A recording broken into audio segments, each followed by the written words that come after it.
Good morning, everyone. Thank you for joining for our 5th day of the Asia Regulatory Conference.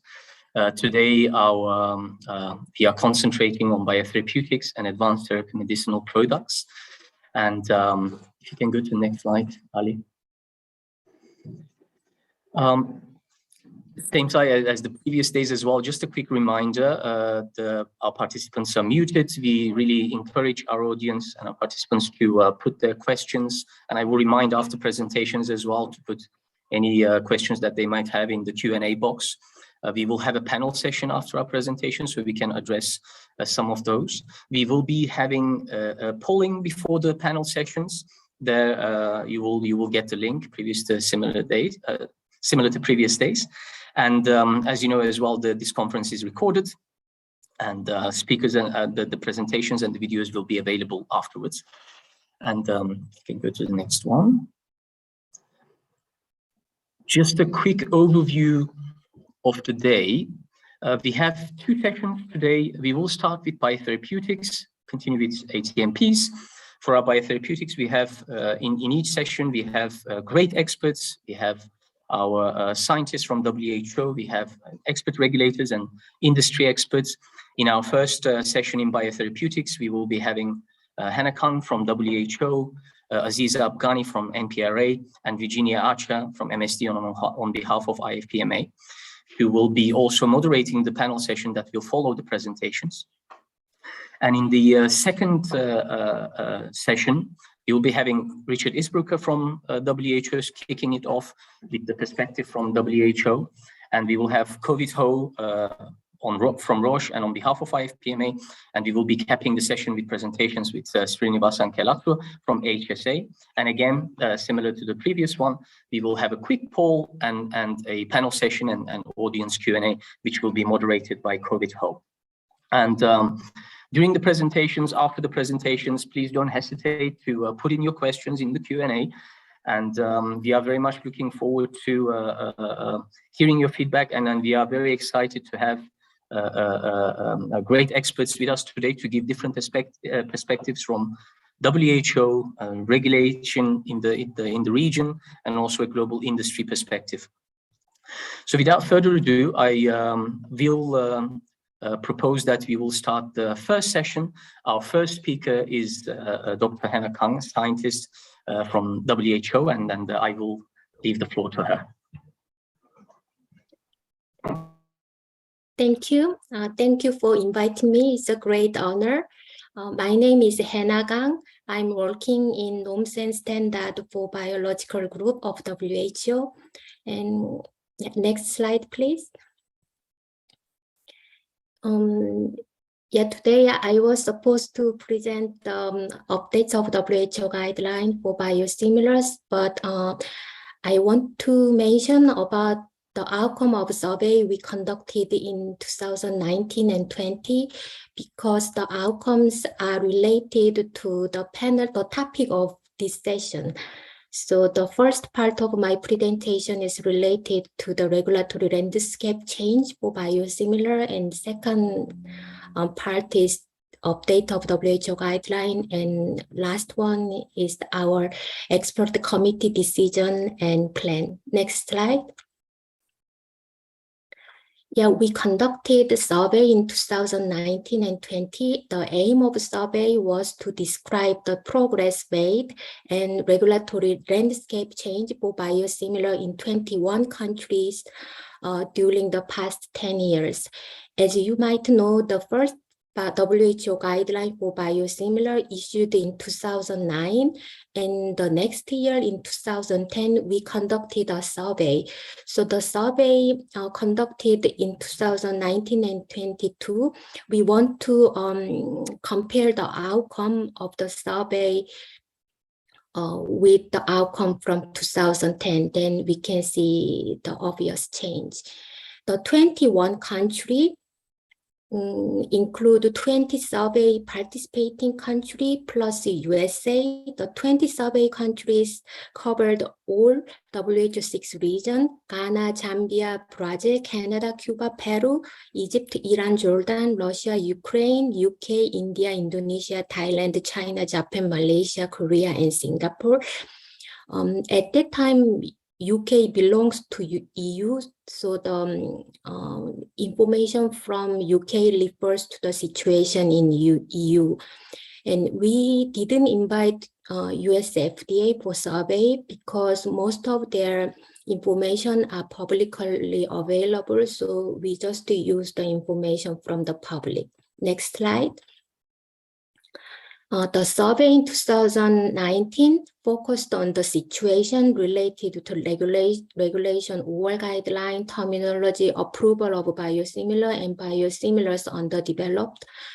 And the survey in 2020 was to identify the regulatory challenges. Then we identify 4 categories of problems, which are reference products, resource problem, and quality of biosimilar, and issues related to the use. For example, interchangeability issue and naming of biosimilar. Next one. I would like to briefly mention about what we found from the survey in 2019. This figure shows when the country issued the guidelines. So at that time, in 2019, all countries of survey, they have their own guideline, and even some countries have the plan to revise their guideline.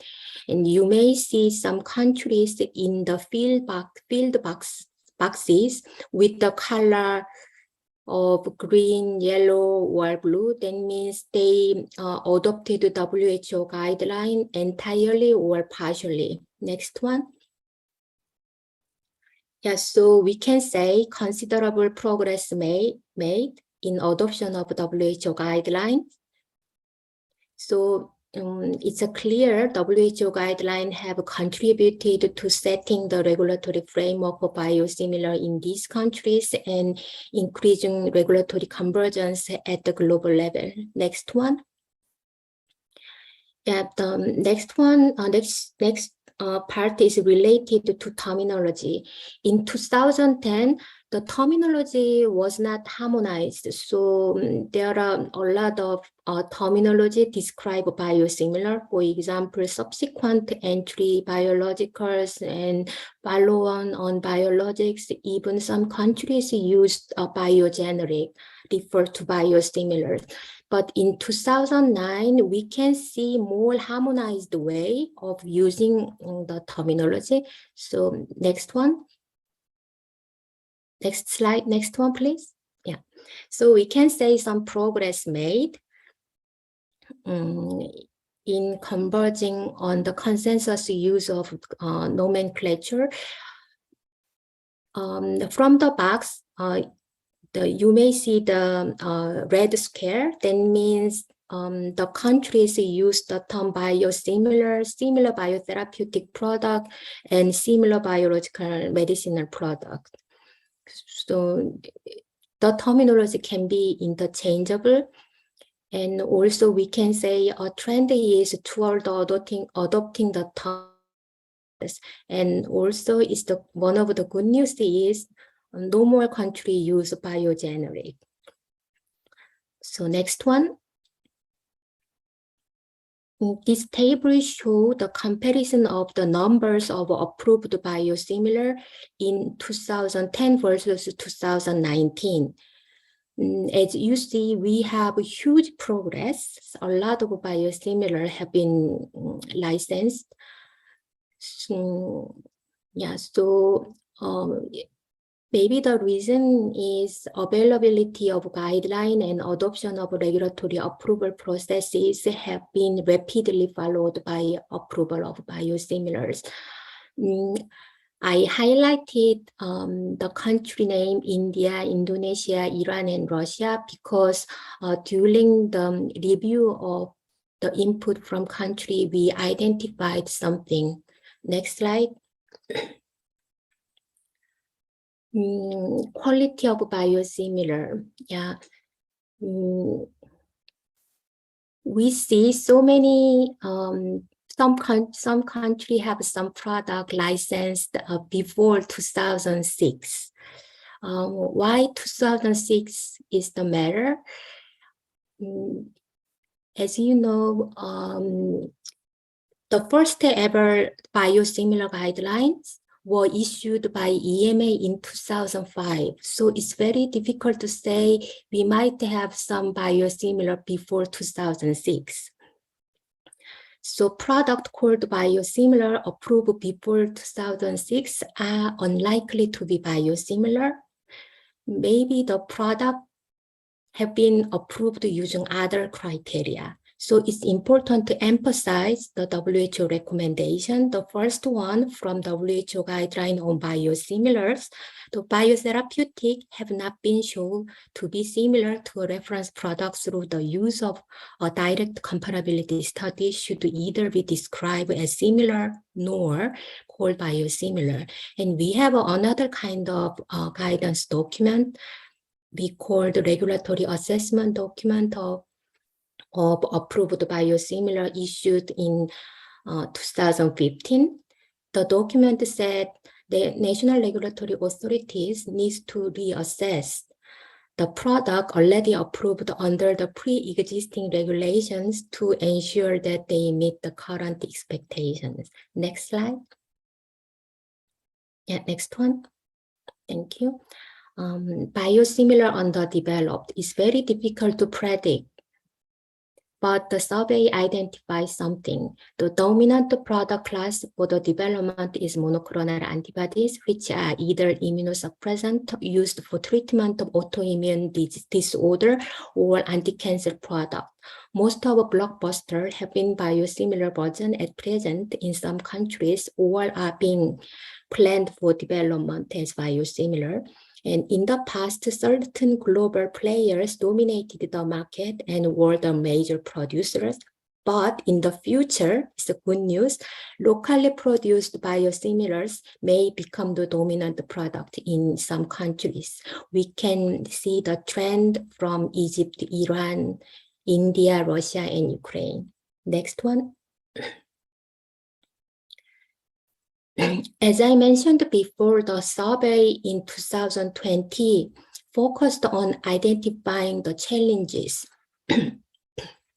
We identified 4 big challenges, but today I would like to focus on the third and fourth challenges. Next one. Sorry. Yeah. The third challenge was the quality of biosimilars.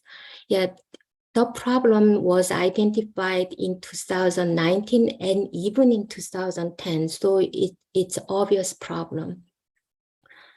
So biotherapeutics, which are either originated product, no biosimilars are approved in several developing countries, and due to inappropriate and misleading use of the term, it's still difficult to understand what's the meant by the term biosimilars in some countries. The inappropriate labeling of product as biosimilar is a barrier to uptake of biosimilar, since it decreased the confidence in biosimilar use. This product referred to here as non-innovative product, or I think IFPMA term is non-comparable products, can make up a substantial proportion of products on the market. It's difficult to distinguish between biosimilars and non-innovative products which have not been produced to the requirement of the WHO guideline for biosimilars. Coexistence of the market of non-innovative product and biosimilars, as well as originator, is a matter of concern. Non-innovators already approved before biosimilar regulation exists may need to be reassessed by NRA. And the terminology used for such products should not be confused with by calling them biosimilar. Next one. The first challenge is related to the issue related to the use of biosimilar, interchangeability, and naming. The naming of biosimilar, there is still no consensus on that. And for the interchangeability, we found the meaning interchangeability somehow different from country by countries. In Canada and USA, that means substitution without the intervention of physician. In EU, that means switching by physician or substitution at pharmacy level. In most other countries, it means switching by physician, but no automatic substitution. Most of countries do not have regulatory guidelines for interchangeability of biosimilars, but many have adopted national approach for this. Most of countries rely on the decision made by prescribers. However, Brazil, Cuba, Ghana, Peru, Russia, and Zambia also consider the clinical evidence data provided by manufacturers. We understand the interchangeability is not directly related to the regulatory issue, but some political approach may affect. But good pharmacovigilance is essential for establishing the safety and efficacy of interchangeability of biosimilars. Next one. In 2014, we have first ever World Health Assembly resolution on access to biotherapeutics, including biosimilars. The one of requests WHO was to update the WHO 2009 guideline, taking into account the technological advances for the characterization of biotherapeutic products and considering national regulatory needs and capacity. To consider the regulatory capacity and need, we conducted a survey. So the outcome of a survey have been incorporated in the revision. And also to consider the technological advances, we did a review on current scientific evidence and experience gained in past 10 years. And the review was conducted in 2020, and all outcomes have been published in open access journal. Next slide. Yeah, it's just to show the list of publication for your information later. Next one. Yeah, so the review article and meeting report. Sorry, but go back one slide. Yeah, the meeting report. This meeting report is very detailed since we could not provide all rational and discussion outcome on the issues addressed during the development of revision. We provided the details in the meeting report, so it might be good to read the meeting report with actual guideline. Next one. Yeah, all outcome of survey and review conducted in 2019 to 2020, the reported to the expert committee on biological standardization. And finally, they recommend to revise the guideline, but it should be more flexible and provide more examples as many as we can. So next one. Yeah, so we set up the drafting group. The drafting group, we have 20 members from around the world. They are all regulatory experts on biosimilars. So yeah, we have 5 rounds of drafting group meeting and 1 round of of informal consultation and 2 rounds of public consultation and 2 rounds of editorial review. Then finally, we have published finalized guideline in technical report series of WHO. Next one. Yeah, I will just briefly mention about the main changes since Virginia will present more detail. Yeah, the big change is in terminology. In 2009 version, we used a similar biotherapeutic product, but now we use the biosimilar because the scope of expanded. In 2009, the terminology only applied to biotherapeutic product as recommended expert committee in 2008. But in 2020 version, we would like to include all biologicals, although vaccine and plasma-derived products have been excluded for the guideline, but the terminology itself covers all biologicals. Next one. Yeah, the scope of guideline, yeah, as I mentioned before, in 2009 version, it only covered biotherapeutic product and even recombinant analogs are excluded, but in 2020 is expanded. And one more thing I would like to mention, from the scope in 2009, we deleted well-established, but we incorporate the meaning of well-established into the definition of reference product. Well-established means in WHO guideline, the product should be used and on the market for the suitable period. Next one. Stepwise approach deleted since we since we recognize the evolution from stepwise to the tailored approach. Next one. Yeah. In April this year, the expert committee adopted the revised guideline, and also they recommend to withdraw the Q&A. We have a Q&A document on similar biotherapeutic product issued by ECBS in 2018. The purpose of document was to complement the 2009 guideline, but we need to review and decide whether to revise the Q&A. So it's withdrawn from the website. And also they recommend to develop the product-specific case studies rather than product-specific guideline. For example, insulin, and the WHO guideline for monoclonal antibody should be revised. Next one. Yeah, this is my final slide to show the ongoing and planned activities.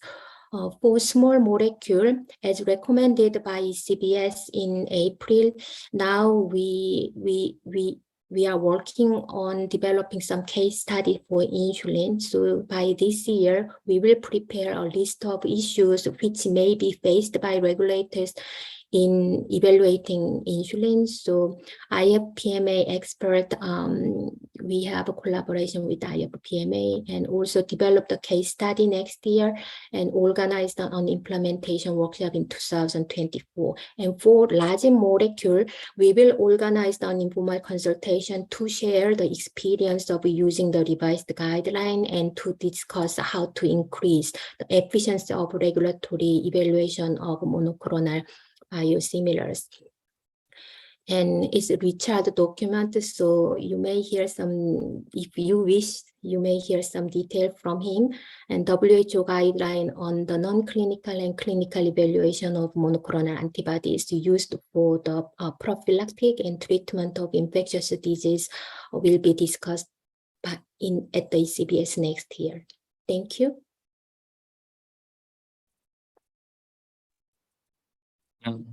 Thank you so much. That was really super on time. Was really useful and a great presentation. I would like to remind all our audience attendees is that you can ask your questions. I do see one. We will continue monitoring them for the panel session. If you have any questions for Hannah, please do not hesitate to add them to Q&A. Without further ado, I would like to introduce, thank you again, Hannah, and I would like to introduce now Dr. Aziza Afghani. She's the head of biologics section in NPRA. She's going to be giving us an overview of the regional trends in the regulatory evaluation for biotherapeutics. And Aziza, floor is yours. You are on mute at the moment, Aziza. Sorry, because the line is connected because something happened to our internet. So I use my private line. Okay. Thank you for the introduction, and I'm very happy here. So today's talk is titled "Regional Trends in Regulatory Evaluation for Biotherapeutic Regulators in terms of regulatory perspective."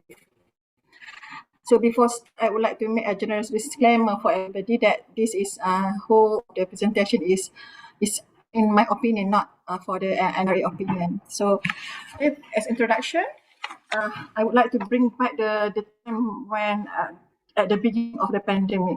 At the time, our goal is to ensure vaccine and therapeutic product must be made available in a timely manner.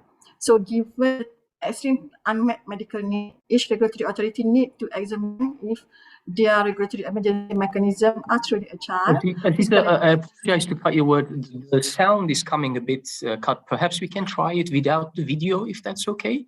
Perhaps it's going to be better quality. Yeah, maybe if I use my own line. Yeah, sure. Let's see. Thank you. Okay, so I continue. So at that time, regulators work very expedite times, which is we have been unthinkable in COVID-19 times.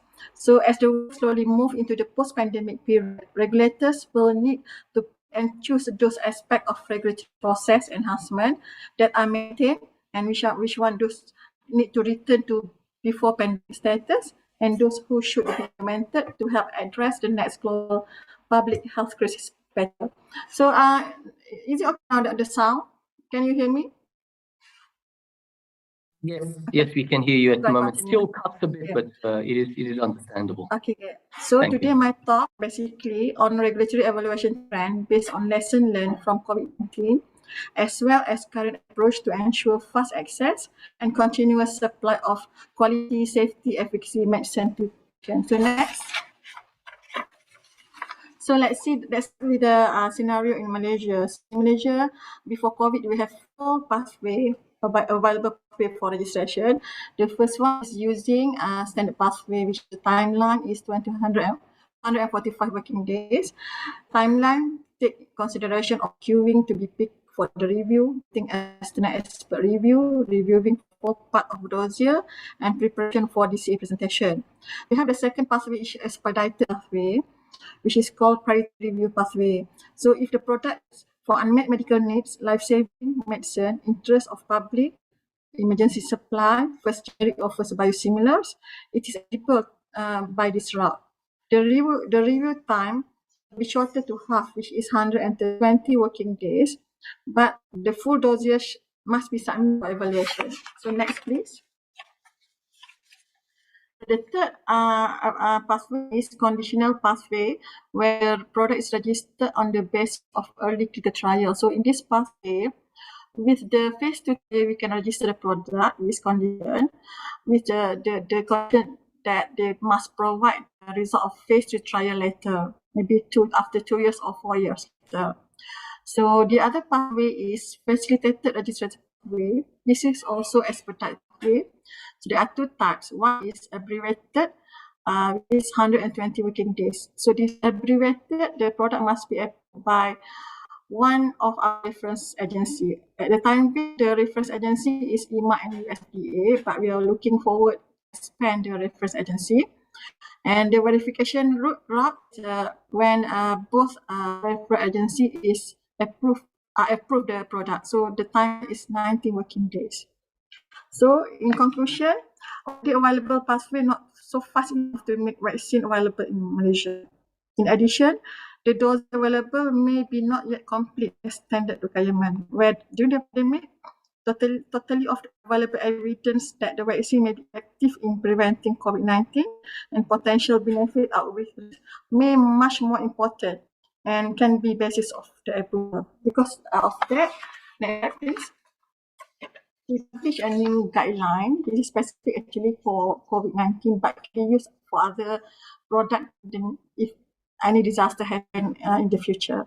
So this is called a condition registration for pharmaceutical during disaster. And the application will be automatically eligible for priority review where the timeline is 70 working days. And PRA will give full commitment to ensure that evaluation faster than that. For now, we can manage to approve within 20 to 30 working days. So in this pathway, some flexibility are given, and there may be some additional requirement mandated. For example, if GMP PRAS not presented, evidence listing in WHO is acceptable, or GMP cert and GMP report from National Regulatory Authority of country and other documents as requested by NPRA will be.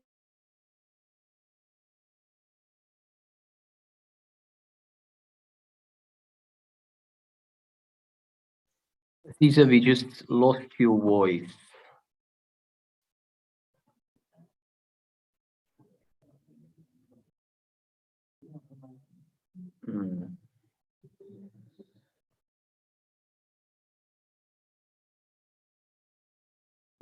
Uni, would you mind perhaps if we switch to you first and then we get back to Aziza? No, of course. Yeah. Thank you so much. Apologies for the inconvenience. No Yeah. problem. We all know these Yeah. technology Yeah. issues. It's been 3 years. For We're used to it. For the rest of our audience, yeah, I would like to introduce our next speaker, Dr. Virginia Archer. She's the global lead of global regulatory policy in MSD, and she's also one of our top experts in the field of biotherapeutics and our working group lead. And Jeannie, the floor is yours. Thank you. Well, thank you very much. And it's a genuine honor to be part of such an excellent program. I'm sure everybody like me has been dialing in every day. And we've learned so much. And I appreciate, first of all, the presentations we've been having from Henna and, of course, Dr. Abghani when she's able to join us back again. So I'd like to just talk today a little bit from industry's perspective on how we see the regulatory landscape for biosimilars today. And I think it's hopefully a very good complement to what the excellent presentation you've already seen this morning. So can we go to the first slide, please? Thank you. So I think Henna made such an important point that I want to just emphasize a bit further.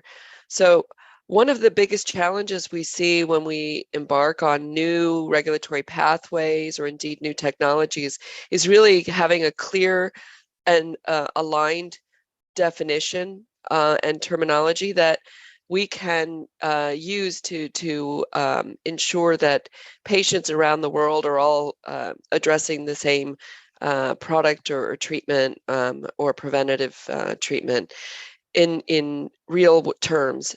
And in fact, with biosimilars, that's really been the case. And Henna's excellent sort of survey showed you that even today there's confusion. And indeed, you know, for those of you who followed biosimilars for a long time, you'll know that it actually took a while before a real fairly weighty definition, even in Europe, was coming forward. I think it came through in the revision of the overarching guidelines, you know, some 5 or 6 years after the guidance itself. And that's because to some extent we were trying to better understand the scope and dimensions of the pathway we were describing. But what you see on the screen is now showing, I hope, alignment, if not in exact terms, at least in principles and approaches. And this has been narrowing over time and now become, I think, an understanding of biosimilar that most people around the world would recognize. That we can come back to the question around non-innovators later, but we see that as really important foundation for effective regulation. And if we go to the next slide, it hasn't been easily won. So on this slide, I just wanted to highlight some of the key milestones we've seen in this relatively short period of biosimilar regulatory development. So you can see we first had an EU legal pathway for biosimilars in the European Union in 2004, but as Henna mentioned, the guidances were not really issued until 2005. But we did then shortly thereafter have our first biosimilar approval. The EU somatropin biosimilars were approved. There were 2 that year. You may be surprised that that was very quick, and that's largely because those were, let's say, the pioneers that were really pushing forward the challenging questions around the legal basis as well as the regulatory basis. So that's why it was so close on the heels of the guidelines themselves. They were really the pathfinders. But, shortly thereafter, and this is after not just the work in Europe, but elsewhere around the world as other countries were addressing the issue, we had the very seminal moment of the first WHO similar biotherapeutic product guidelines in 2009. And then that obviously set the standard, which many other countries around the world were able to follow. And again, the important goal there, and I want to come back to it throughout the talk, was to provide a consistent scientific standard, something we could all align to and understand. And more importantly, for patients and practitioners, they need to be able to understand the treatment that they're providing and how it relates to the reference product in particular, but also to other treatments. So as you go along the milestones, we can see that my native country, the United States, was a little bit later in the process. And again, a lot of this reflects a point that Henna mentioned earlier, that the biosimilar pathway isn't just a matter for regulators. In many cases, there is a legal basis that needs to be established around that, and that can sometimes take some time, and has led to that very different definition around interchangeable that she described. So that was the 2-level concept that was introduced in the process, a biosimilar and an interchangeable biosimilar. And we've then had, of course, technology pushing along all the way through. So, I mentioned the first one being a somatropin biosimilar, which from a technical perspective is a relatively simpler protein. And I remember at the time, there was a lot of consternation and thinking, could you push it further? Could you do more complex? And even back then, there was real question marks about could you really tackle a monoclonal antibody, for example? And yet, lo and behold, 2013, we had the first EU approval of a monoclonal antibody biosimilar in the infliximab biosimilar bisultrin. So really important milestone from a technological perspective. And, although we've had the concept in the US of biosimilar and interchangeable biosimilar, the process and requirements to achieve that interchangeable status was such that we really only found ourselves seeing the first interchangeable biosimilars approved in 2021 with insulin glargine, and then eventually interchangeable adalimumab. But this is, again, it seems a long time maybe for some, but actually it's quite impressive progress in a fairly short period of time. And that foment of technological change, regulatory practice, legal change, this has all led to a very important point where, as you've heard Hen explain, the WHO was then in a position to consider the adoption of revised guidelines with the process that Hen explained in 2022. So if we go to the next slide, I want to talk a little bit about that process, that change that I've just described. So I want to share that, what we're really seeing and witnessing is the real evidence of real-time regulatory science in action. This has been about exploring through experience and technological change how we can further refine the biosimilar approach. It's not about a major change, it's about refining. And what we can see is that the core scientific principles have been sustained. They've been elaborated and interpreted with greater precision on account of that experience and progress. So we could see this even ahead of the WHO guidelines themselves. So of course, the EMA overarching guidelines were revised over the period 2014 and 15, which again, the EMA Biosimilar Working Party proposed a definition of biosimilar in full, as I mentioned earlier. The scope was also expanded and refined. And there was also then the introduction of the use of an ex-EEA reference product. So you could use a reference product that was outside of the European Economic Area. The approach was still given as stepwise, but even then there was already an opportunity that a confirmatory clinical study may not be needed. In addition, substantial Q&A guidance was provided by a number of agencies, including EMA, WHO, and FDA, which were really almost like working documents, practical documents to help people stay on top of the regulatory science. And indeed, we had specific technical issues addressed, either because the developers themselves were posing questions, but also stakeholders were. As mentioned, questions around what does it mean to be interchangeable? Can we switch? Can we switch between a biosimilar and a reference product? Can we switch between biosimilars? These were open questions that needed further addressing. And then, of course, the FDA had, at the time, it was a proposed BsUFA 3 commitment. It's now, I'm happy to say, is the end of last month. I think we're through now. There will be, and you can see already, not just in FDA's commitments, but in the US Congress, there's an imperative for more efficient development of biosimilars. So I think the other piece that we can't forget, and Henna mentioned it in her talk as sort of political conditions, there have also been a push for revision and guidance because there's a perceived view that biosimilars maybe have not been used to the full, that they've been hitting market limits, and indeed maybe even blocks to access or use.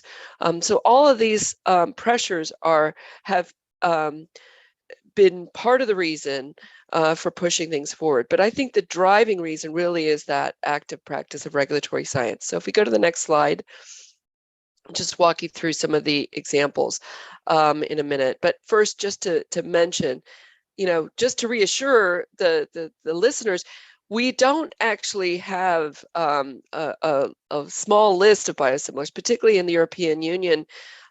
Phenomenal growth in the last 15 years. And I want to reference this important study by IQVIA called The Impact of Biosimilar Competition in Europe. You're seeing, a lot of targets for biosimilar development, including, some of the more advanced technologies. But of course, it's made a difference for access and it's made a difference in market competition. But not all molecules will attract biosimilar development because it's challenging and it's a big investment. So there was an open question about whether orphan medicines would be such an attractive target for biosimilar, but I think we're already seeing signals that they still will be. So if we go to the next slide, I want to just explain a little bit about what we're seeing as a sort of step up to change. And it's really some of the questions that you're going to see reflected in the WHO revisions have been preceding in open questions, both by the work of the WHO, and Henna mentioned the articles of the survey work, which she's already outlined, so I'm not going to repeat them. But indeed, also within the EMA, questions about whether stepwise may be only a theoretical concept, because what they're seeing in practice is parallel quality and clinical work at the same time coming from developers. So it's a different approach in practice.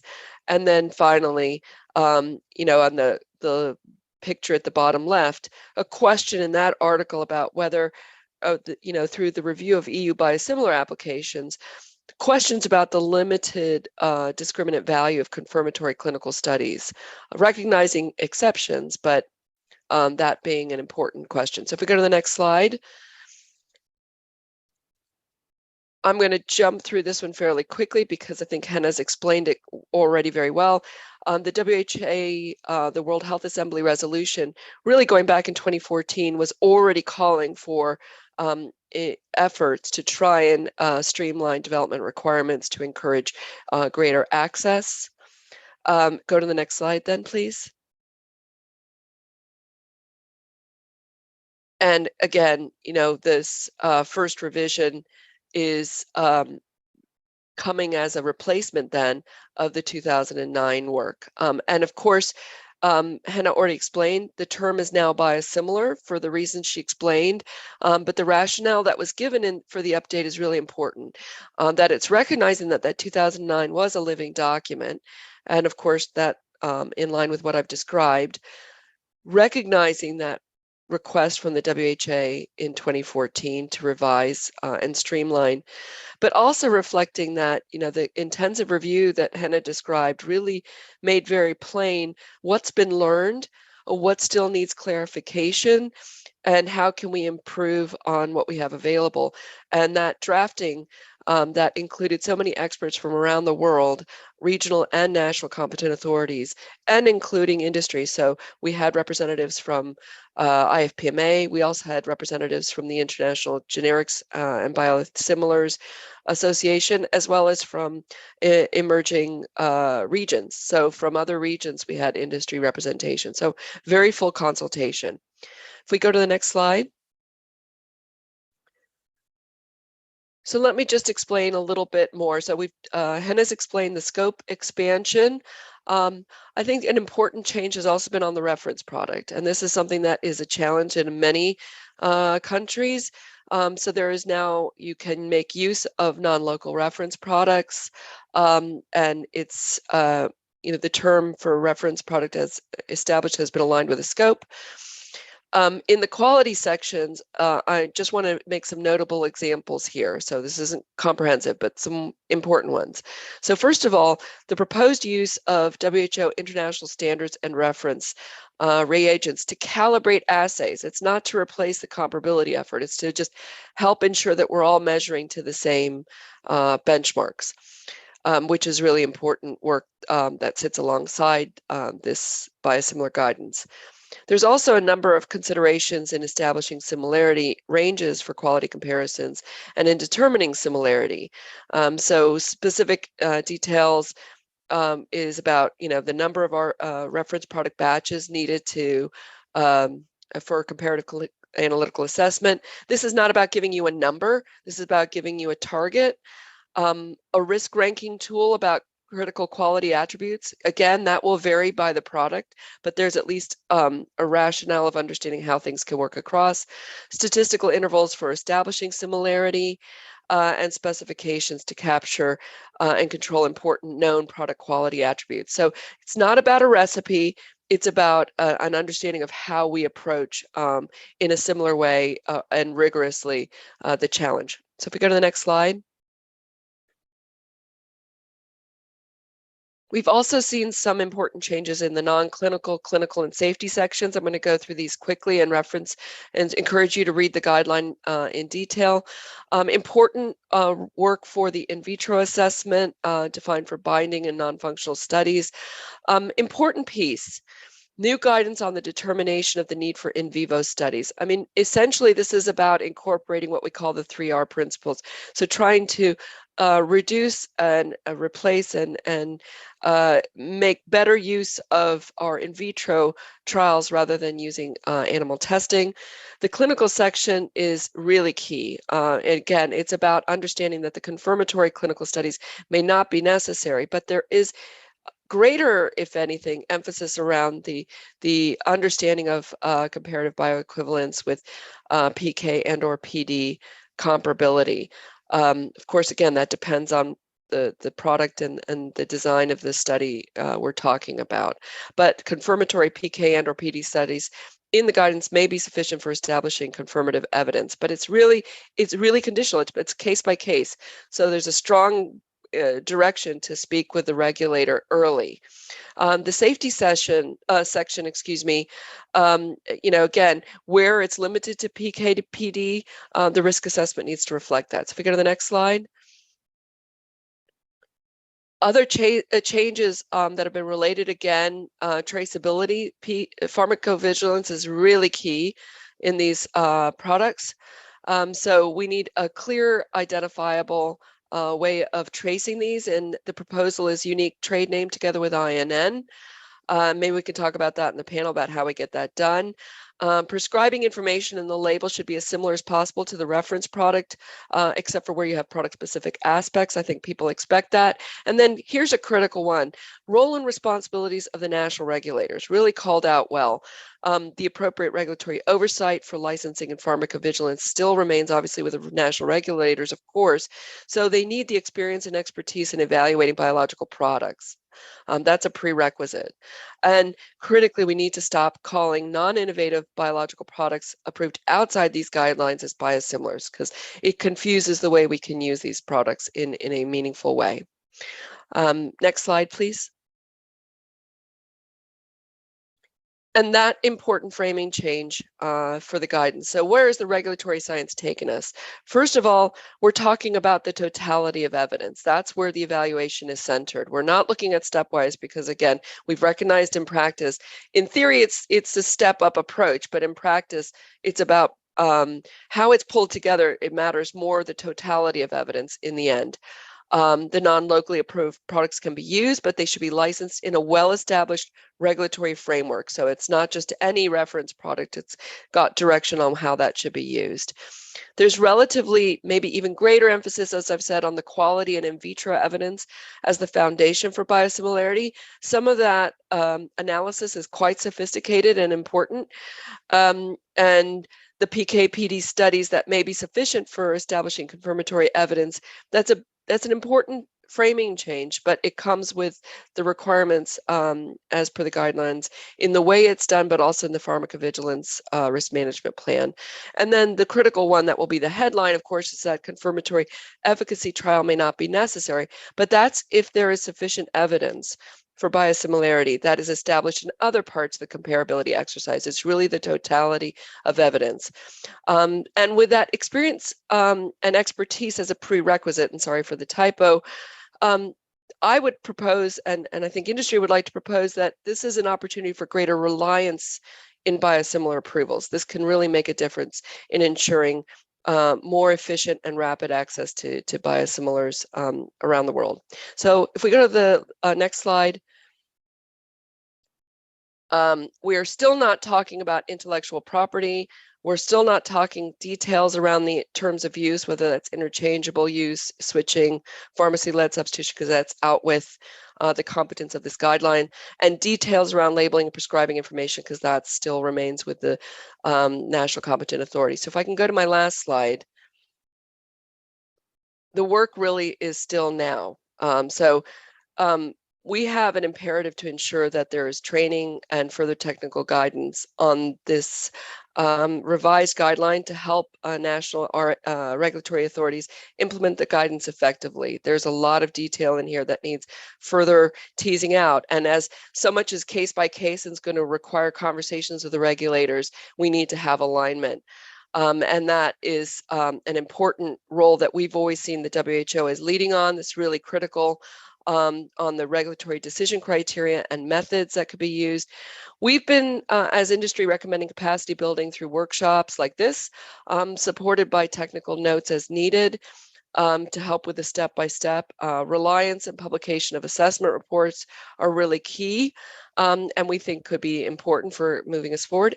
And then finally, I would just like to say we also need to work together to help our stakeholders really understand what's changed, because they're used to understanding how biosimilar guidance has worked in the past. They want to know what's different today, and it's up to us to really work with the healthcare practitioners and patient groups to better understand our future. So thank you so much for the chance to present, and I'll hand back to you, Maman. Thank you so much, Jeannie. That was complementing really well Hannah's presentation. Very informative. Before we go for the panel session, we will try again. Aziza, can we check your connection and go back to the presentation, perhaps?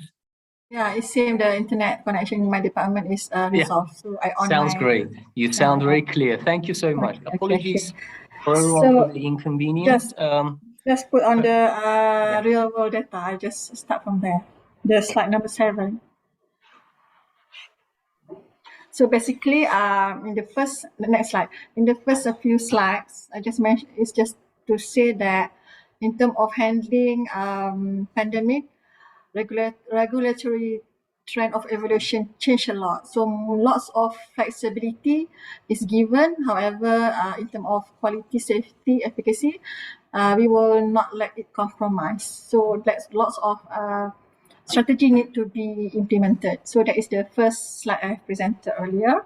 So next slide is about real world data, because there's interest in leveraging real world data to support regulatory decision making. 9:30 we will have the Sorry, can you hear? Okay, maybe it's just okay. So what is real world data? Real world data is real world evidence is the clinical evidence regarding the usage and potential benefit or risk of a medical product derived from analysis of real world data. So, for example, the data is from source of, for example, electronic health record, registry, patient-generated data, and so on. So, example of the real-world data is when the design of the study is using observational study, where the non-interventional clinical study design that are not considered clinical trial. For example, pragmatic trial, where clinical study design that include elements that closely resemble routine clinical practice, and another use is as a historical control, where the study use data generated prior to the initiation of the study as a comparator. So next slide. In terms of framework, they are still developing. So I have found this publication. So here they shows that a few countries that have published the real world evidence framework.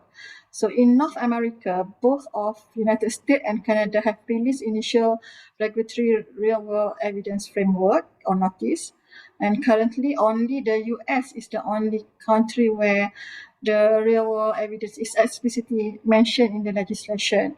In Europe, the EMA, the European Medicine Agency, and the European Commission have been discussing the use of real-world data and real-world evidence in relation to medicine products since several years. And the UK authority, MHRA, is in the process of releasing series of guidance documents that address issues on the use of real-world evidence in the support of regulatory submission. So next slide. So the next slide is the framework in Asia. So in Asia, in 2020, the China FDA, which is named as National Medical Product Administration, NMPA, and the Taiwan Food and Drug Administration have published real-world evidence guidance document. And Japan, followed in 2021, has published two guidelines. One is the basic principle on the use of registry in approval application, and the other one is on the point to consider for ensuring reliability when registry data are used for approval application. Although other countries in Asia do not yet have formal the framework, but many countries have had increasing interest in leveraging real-world data in regulatory decision-making beyond post-marketing pharmacovigilance. For example, next slide. I always use Malaysia because this is easier for me to explain. Okay.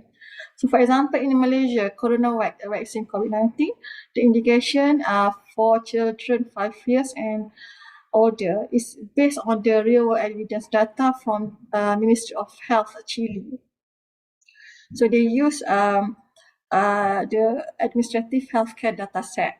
And for Comirnaty, for the indication homologous booster for Pfizer, 12 to 60 years and above, to support the decision to approve this indication, we use case control study using electronic health record from Kaiser Permanente, Southern California.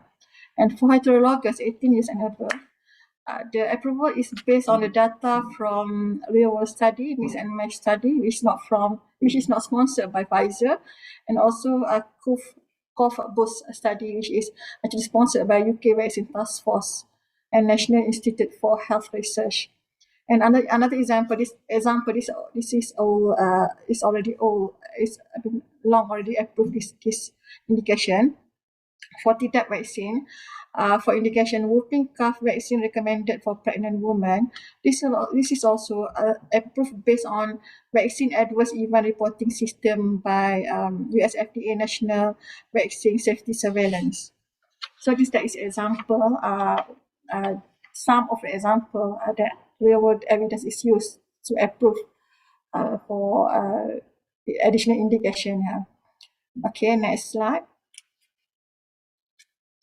This is okay. This slide is talk about post-approval changes. So, post-approval changes or variation is a term used for to refer to specific changes or variation that a manufacturer makes to an already approved product under marketing authorization. Because if this PAC is not managed efficiently, country will face a lot of drug shortage, especially during COVID-19 pandemic. So, for example, vaccine for COVID-19, because it's undergoing expedited clinical and technical development, many changes will be needed to be implemented post-approval. Because once we approve, just a few weeks, there come application for post-approval changes, because, for example, they need to raise a scale, they need to change a formulation, or maybe they need, because of the demand, they need to add new manufacturing facility. Or it may be cost due to for other drugs, for example, for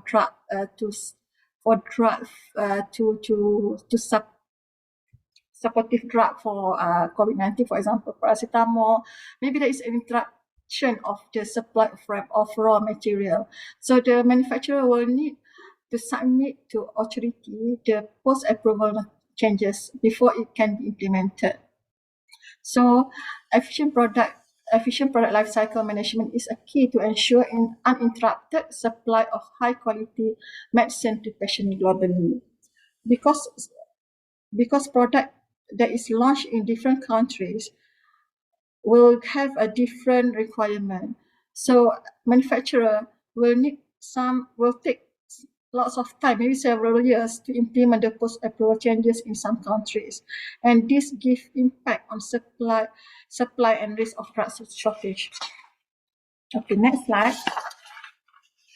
So there are a few tools that is always being discussed by WHO, supported by WHO, by ICH guideline, that can help to manage this PAC. The first one is availability of PAC guidelines. So based on the guidelines, it's transparent, because based on the guidelines, manufacturer will prepare the dossier to include country-specific requirement. So this country-specific requirement may add a significant amount of time for manufacturer to prepare the dossier. So the action to harmonize those requirements, where if possible, one dossier for all countries, can expedite the implementation of post-approval changes. However, availability of the guidelines are important steps toward convergence and regulatory standard and guidelines, which eventually could lead to increased alignment in requirement with the regions, and also in the future to join the review and other regulatory mechanism to further improve the efficiency of the product dossier evaluation process. So that guideline is very important. Okay, next slide. So this slide is just a publication by Endalian. So this picture, this illustrate availability of the guidelines in a few countries and 3 economic blocks. So can you push the next slide? Okay. So the yellow color illustrated the emerging countries that have published own national guidelines, which do not state to be based on other international guidelines, including those recommended by the WHO. Of them is Brazil, Colombia, Cuba, Ghana, India, Philippines, Singapore, South Africa, and Venezuela. So next, the blue color shows countries that rely or adopt WHO recommended guidelines, or that have developed national guidelines based on those recommended by the WHO. So this some sort of harmonization is already there. Example of the country are Egypt, Indonesia, Liberia, Malaysia, Mexico, Nigeria, Pakistan, Senegal, Tanzania, Thailand, and Gambia, and Vietnam. So can you Okay, the red color shows the country that do not have national guidelines but include guidance as to the management of PAC in their general registration regulation. Example, Bolivia, Chile, Costa Rica, Ecuador, El Salvador, Guatemala, Honduras, Nicaragua, Panama, Paraguay, Peru, and Uruguay. Okay, that's all. I think this application is very interesting that I would like to share here. Okay, another tool to support the effective in terms of management of PAC is reliance. Is one of the approach to ensure that quick access to implement quick implementation of PAC. So this is example. Inquiry has been approached by Sanofi and WHO to participate in other cell reliance pilot projects, and I think yesterday this has been discussed very thoroughly. So the variation is for other cell wire filling transfer from Toronto, Gabada to Val d'Irule to France. Okay, the project is endorsed by four partners, Biologic Radiopharmaceutical Drugs Directorate Canada, Paul Henry Enrich Institute Europe, and WHO and PAHO. So the ultimate goal is to ensure the timely worldwide supply of our vaccine. One of the solutions to reduce worldwide challenges and duplication to increase reliance between health authorities worldwide. Next slide.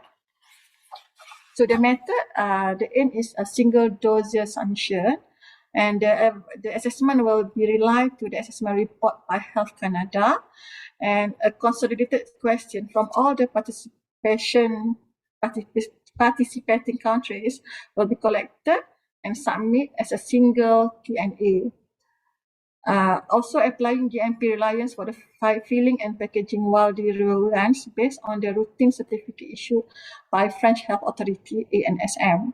So for till now, the participating countries are Canada, Colombia, Chile, Paraguay, Netherlands, Germany, Israel, Singapore, Taiwan, Thailand, Guatemala, Ecuador, El Salvador, Bolivia, Jordan, Malaysia, Panama, South Africa, and WHO. Hopefully by experiencing this reliance pathway, to extend the reliance pathway to the post-approval changes will help to ensure that a quick implementation of the PAC to the countries. Okay, next slide. So this is another tool to support efficient management of PAC. The strategy is post-approval change management protocol. I have to acknowledge that I have a limited knowledge on this. I will talk on what the best the one I have in my known. Okay, so the concept of TACMP has been applied in EU and US for over 10 years and was more recently introduced in Switzerland, South Africa, and Japan. And more recently, WHO abandoned the concept in the Annex 3 guideline of procedure and data requirement for changes to approved biotherapeutic product 2017 and Annex 4 guideline on procedure and data requirement for changes to approved vaccine 2014. The concept also being introduced by ICH Q12 guideline.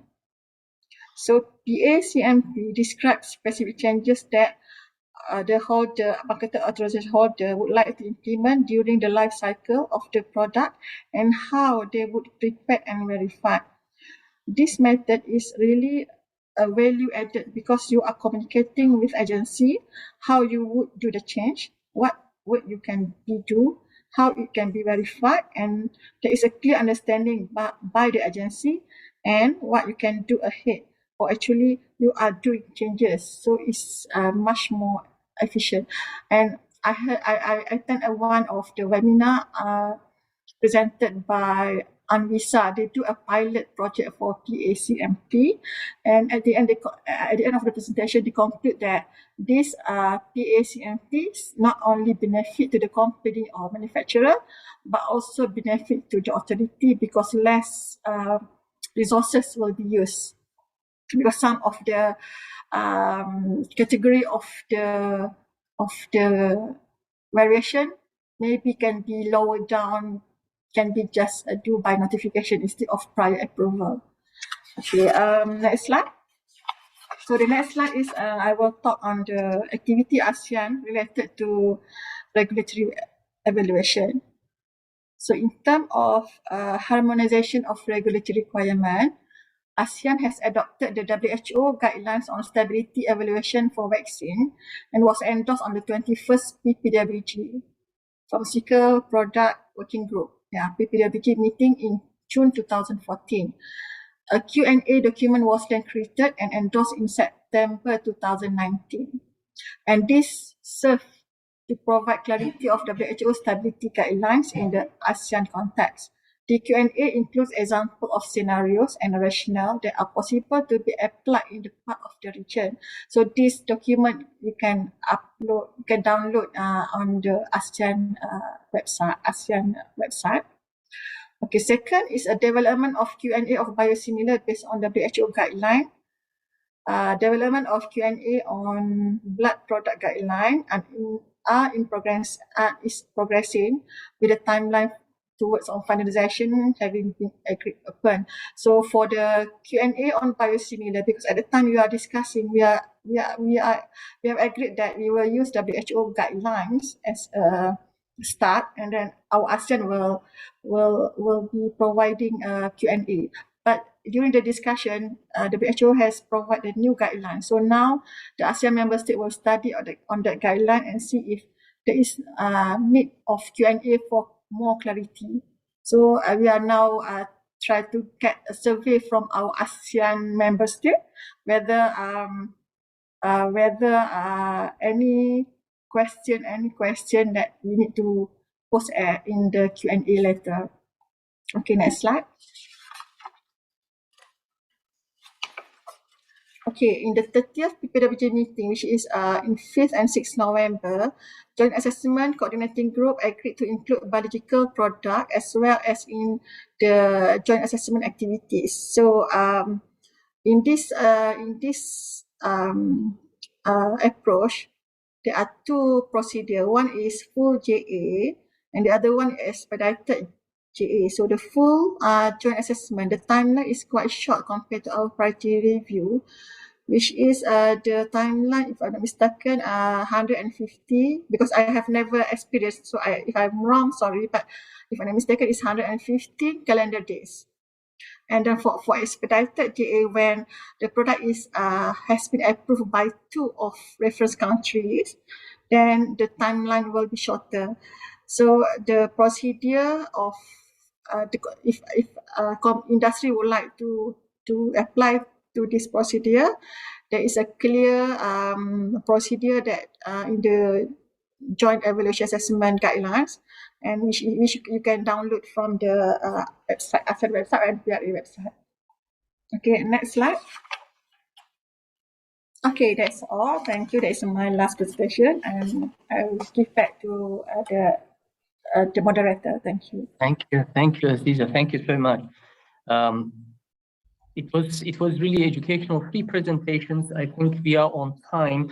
Now, my colleague will put before we start the panel session, a quick Mentimeter poll, which we think would be a nice icebreaker for us to kick off the panel session as well. We're going to be asking what could we prioritize in the field of biotherapeutics and regulation and some of the key topics. And after that, shortly, I will be giving the floor to Juni to kick off the panel session.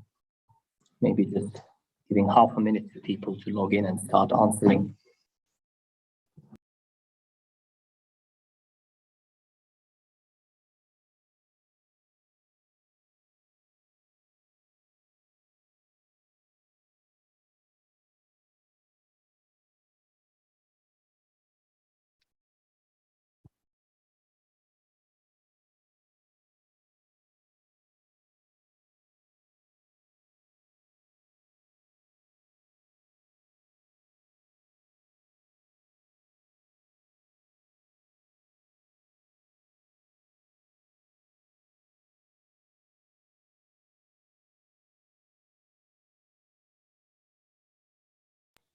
We also have the link on the chat as well, and Maria kindly put it there, so you can continue answering it. We are slowly having the answers coming in. Ginny, I'll give the floor to you. We have around 20 minutes until our break, and please, it's all yours. Thanks so much, Moomin, and I'm of course welcoming Henna and Aziza into the panel discussion. If you do have any questions, please send them in. We're going to start collecting them and sharing them with the group. But I just first of all wanted to open up the discussion with an observation. I hope I'm not the only one who thinks this, but as I listen to the presentations from Henna and Aziza in particular, it's really a reminder that, both of these examples, whether we're talking about biosimilars, post-approval changes, and now looking to the future real-world evidence, the real challenge is how do we stay aligned internationally so that we can all move together and avoid some of the challenges that Henna's survey found with biosimilars. And I'm curious, I would love to have the thoughts, Henna and Aziza, from you. How do you think we, especially because our session is coming right before the ATMP section, so cell and gene therapies, we have so many new technologies. How do we stay aligned? And I don't know, Henna, maybe I can come to you first. What do you think is the best way for us to stay aligned internationally as we tackle new technologies and approaches? I think we should provide some effort from each side, like WHO should keep the effort to implement WHO guideline at region or country level. So we should keep the activities. But in countries, for example, NRA, they should review some example from other NRA regarding how to use the reliance or joint review concept for their countries. In one of our articles, we provided some example how other countries how they use the reliance concept, for example, for post-approval changes. In WHO guideline of post-approval changes, we emphasized NRA should use the concept of reliance, particularly for post-approval changes. They may start the using of the concept of reliance for post-approval changes to avoid duplicating unnecessary work. Over. Thank you, Henna. And Aziza, maybe you already have an idea and that you were discussing already about the work that the ASEAN group is doing, but please give us your thoughts. Yeah, so to be aligned internationally, for me, I think three important things. First, harmonization, and then convergence, but before convergence, you need to harmonize. So how to make it able to do it? I think it's important to learn to each other. Maybe for example, the APEC, or for example, WHO could do. I mean, they have done it. I mean, to harmonize and lots of guidelines. So I think we have to take the step. For example, ASEAN also take the step. First, we harmonize the guideline. Actually, it's quite difficult to harmonize the guidelines, but we will try to focus some point which is important. For example, then we do a mutual recognition agreement. Then we work to at the end to convergence. And another important thing is if regulators have the intention to learn from other established regulators, for example, US FDA is quite fast. I mean, doing to improve the regulatory system. For example, now they are now promote the peace protocol, what we call PCPMP. So the country should learn from the others. So that's great.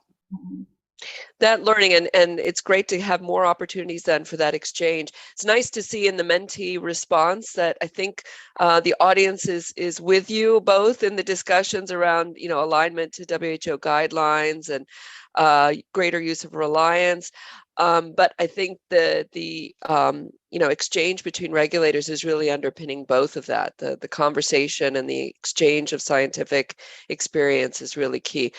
So I'm going to go to some of the questions that have been posted, and it's really bringing together some of the questions we've already been discussing between biosimilars and post-approval changes. So one question is really just understanding why the focus on innovator biotherapeutics in terms of biosimilarity. And I think it's a question around the access challenges. So do we think that, what else are we, the Mentimeter talked about, widening access. What other things can we do to better address the access challenge? And I think, Henna, you were discussing about a future guideline coming up on further refining the evaluation around monoclonal antibodies. But what else could we be doing to improve access for biotherapeutics for patients? I think we should think about the lessons we learned from small molecule like generic medicine. I think in the case of generic medicine, the trust of all stakeholders is really essential for increasing the access. I think same principles should be applicable to biosimilar. In the past, I hope now it's getting better, but in the past, some clinicians, they really feel hesitate to use biosimilar because they think biosimilar may not be as safe as originator. Where their idea came from, they don't have enough understanding how biosimilars have been licensed. So I think we should provide more effort to make some announcement in more plain language to the clinicians or prescriber for their understanding. Yeah. And also one more thing, as I mentioned before, the misunderstanding of biosimilar safety is also related to the use of terminology, like missing between non-innovator and biosimilars. So we have to try our effort to distinguish biosimilar from other non-innovator products. Over. Yeah, very key point. And in fact, one of the other questions that came up was how do we improve, resolve the confusion around biosimilars? Aziza, does NPRA have a program of engagement in plain language about biosimilars for your doctors, your nurses, your patients, the society? Okay, yeah, to avoid confusion, in Malaysia we have we call road tour for biosimilar. So, and on the road tour, we will explain basic thing about biosimilars. I think that is good. I mean, our tour is especially focused to the physician. And then in Malaysia, we also have a team, a committee to talk, to discuss on in terms of biosimilar, for example, in terms of switching, what is actually biosimilar. So they have a very active discussion. Yeah, this is in terms of Malaysia approach. Okay. So a good effort. And again, maybe a place where greater exchange could be between regulators globally. I know some regulators have done a very nice job with small videos and cartoons, but these can be reused and they can be repurposed. And maybe this is a toolkit we can develop. The same question says, some of this confusion also relates to reliance. So maybe, again, there could be greater clarification about what reliance means and what it doesn't mean. Aziza, you presented so well on the reliance pilots that you're involved with. Are you finding it easy to explain to your stakeholders what reliance is? So far, I don't have any problems because whether you are biosimilar or you're innovators, so the concept of reliance is same. So I'm not sure the meaning of this question. Well, I think in some parts, and I think Malaysia maybe be very clear, but in some places, sometimes people assume reliance is very, just a copy paste, and they don't understand the work that the regulators are doing. Oh, in that case, that's why guideline is very important. That is the only way that we can educate people. Yeah. And of course, as Hannah knows very well, the WHO has recently published its own good reliance practices. So this is another document we can share and use together. Mm-hmm. Yeah, I see. Right. And also, I would like to share the experience from the survey. What we found, there are at least two ways of reliance existed. The first one is some countries fully rely on some recognized NRA assessment, but some countries, they want to see some additional data from manufacturers. So I think there are at least two matters of reliance. Over. That we need to address, absolutely. Let me go to a technical question that's come in, and to you both. It's all, again, related. It's combining both post-approval and biosimilars. So how do we handle post-approval changes in biosimilars? Will it follow the biologics post-approval changes guidelines, for example, in Malaysia? What's your expectation, or what's your experience so far? Okay. In terms of post-approval changes, in Malaysia, we publish Malaysia variation guidelines for biologics. And in terms of requirement, whether it is biosimilar or innovators, the requirements, as I know, is same. And then because we use our guideline actually is not a new guideline, we adopt WHO guidelines. So I think that will help industry in terms of to submit the application to us. Yeah, that's great. And Hannah, has that come up before in discussions around maybe further conversations or further explication from the WHO on how to deal with post-approval changes and reliance measures within biosimilars? I think we should remember first, after the licensure of biosimilars then turn to the standalone. So right. Yeah, so the requirement for biosimilars are exactly same as other products. So nothing special for biosimilar. Yeah, I think that, right. Yeah, we should start from them. And WHO published the guideline for post-approval changes specifically for biotherapeutics. So maybe for biosimilar, you may refer those guidelines. The format of guidelines are little different from other WHO guidelines. It's more like checklist rather than guidance something. So it's very easy to use, like a manual. Over. Great. Thank you, Hannah. And Aziza, you're going to be, I think, looking with the ASEAN group now whether the Q&A is still needed on the revised biosimilar guideline. One question in particular that may be obviously falling closely into the responsibility of the National Regulatory Authority is the labeling of a biosimilar, particularly if the reference product hasn't been approved and is available locally. Is that some of the topics that you've already been anticipating, or would that be something that you would be discussing for the future? Okay. In terms of, this question is if the reference country is not registered in Malaysia, and biosimilar come to for the registration application. So actually, nothing wrong if the product is already, the reference is already approved by our reference country, because we use the same guideline. So I'm sure that the quality, safety, efficacy is at par as our requirement. But the problem if the innovator is not registered in Malaysia, so we have lack of experience using that products. So we are not sure whether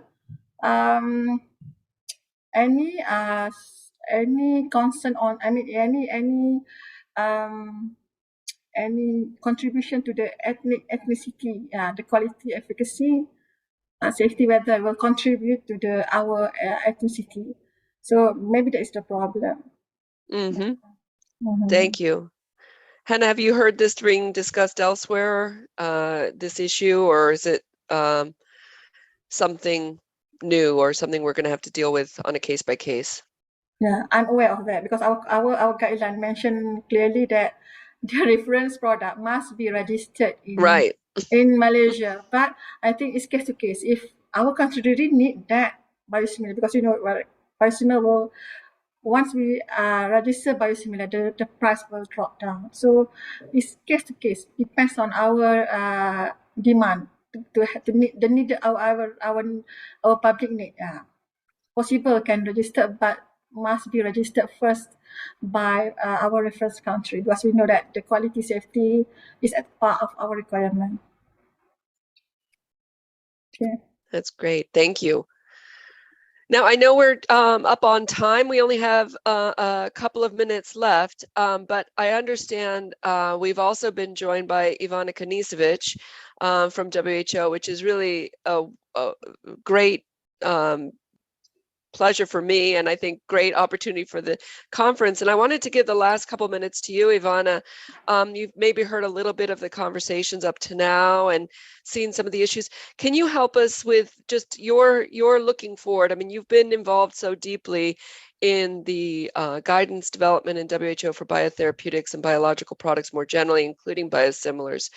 You know, when you look to the future, how do you see WHO's next steps? Where are we going with biotherapeutics?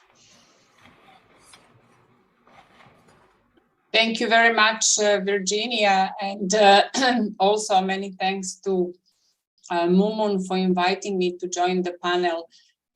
What Hina and Aziza very nicely presented is enormous effort that countries made in improving the situation with regulatory oversight of these products, and where we started more than 15 years ago is really wonderful to see, although sometimes it looks like there are many years past and there is not enough progress. Regulators actually have made lots of efforts, improved the situation, established guidelines, established regulatory oversight.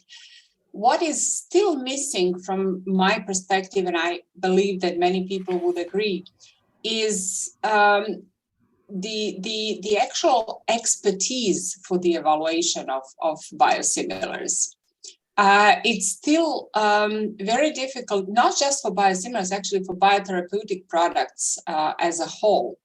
So I would say that education is one of the areas where we should all actually join the efforts to strengthen this, to build a new generation of reviewers at industry side, developers, of course, at regulatory side, but also educators. Those who will pass the knowledge, who will pass this experience. This is what we learned through the implementation workshops, because we had groups, as many of you mentioned, regulators should work among themselves, reliance concept and all these. But it's very important also to have regulators and manufacturers and academia together. And this is actually part of the WHO concept for implementation. And then going to different regions, maybe it's now time for countries to do self-assessment, to recognize what are the barriers, what is on the market, and what should be on the market. So these are kind of two issues, education and self-reviewing and raising the issues, what should be done next. And then the third message that I would like to convey is really in the context of access to biotherapeutic products. This is so important also to listen to patients' associations, to understand the needs and to reduce as many barriers as possible. Biosimilars are obviously a huge undertaking in the context of increasing access to biotherapeutics, but there may be other options as well, because biotherapeutics as a whole, as a category of product, is so much needed and needs to be with those who need them most. Over. Thank you, Ivana. And thank you for concluding our session so beautifully. Much appreciated. And thank you to Aziza and Hannah for being part of the panel with me. Moomin, over to you. Thank No, you. thank you so for the much. moderator. Oh, Yeah, you're absolutely. welcome. Jeannie, thank you so much. That was a great panel session. We will take a quick, we are a bit running out of time, but we will take a 5-minute break if that's okay. And the second session, we will continue starting with Richard Isbrucker from WHO, who's going to be giving us an overview of the work that they are doing on the cell and gene therapy. Then we'll continue with COVID, that will highlight an industry perspective. And Dr. Srinivasan Kelato from HSA will cap the speakers, and we will afterwards continue with a similar panel session and audience Q&A. So a little break. Thank you so much again. That was a lovely session. Thanks, guys.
Hi all, we are still on a break, but we'll do a quick audio test with Srini, if that's okay. Hi Srini, can you perhaps quickly audio and video we can share? Yes, can you hear me? Looks great.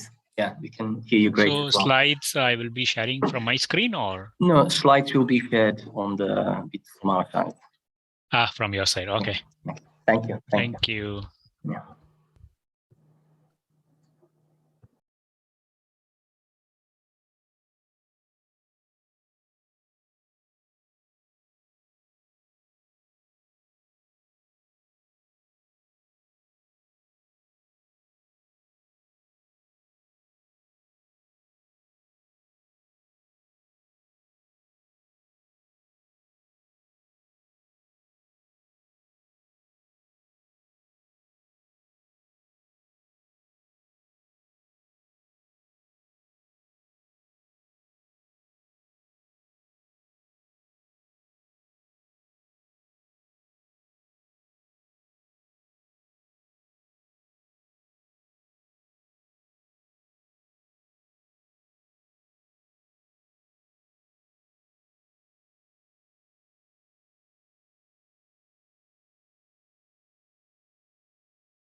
Hello, welcome back all. I think without losing any time, we can start with the first presentation from Richard.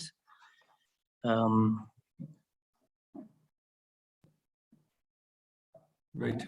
Thank you, Maman. And hopefully you can hear me. We can hear you very well. Thank you. Great. Thank you. So continue, actually, can we just go back to the intro, to the table slide again? I'd just like to, before going into this, this presentation, I'd just like to thank my colleague, Dr. Si-Hyung Yu, who had really started this project several years ago. I took over from when he returned to his substantive position with the Korean, South Korean regulator earlier this year. So this is a topic that is a little bit new to me still, and I'm still very much a learning curve for this. And then I think going back, just taking a step back and going into giving a little bit of background about who we are at Norms and Standards for those who don't know. Next slide, please. So just to be certain, we all know where we are. So the Norms and Standards for Biologics Unit is the Secretariat to the Expert Committee on Biological Standardization here at WHO. And our function is really to provide written standards and guidelines on vaccines and biological therapeutics, including ATMPs.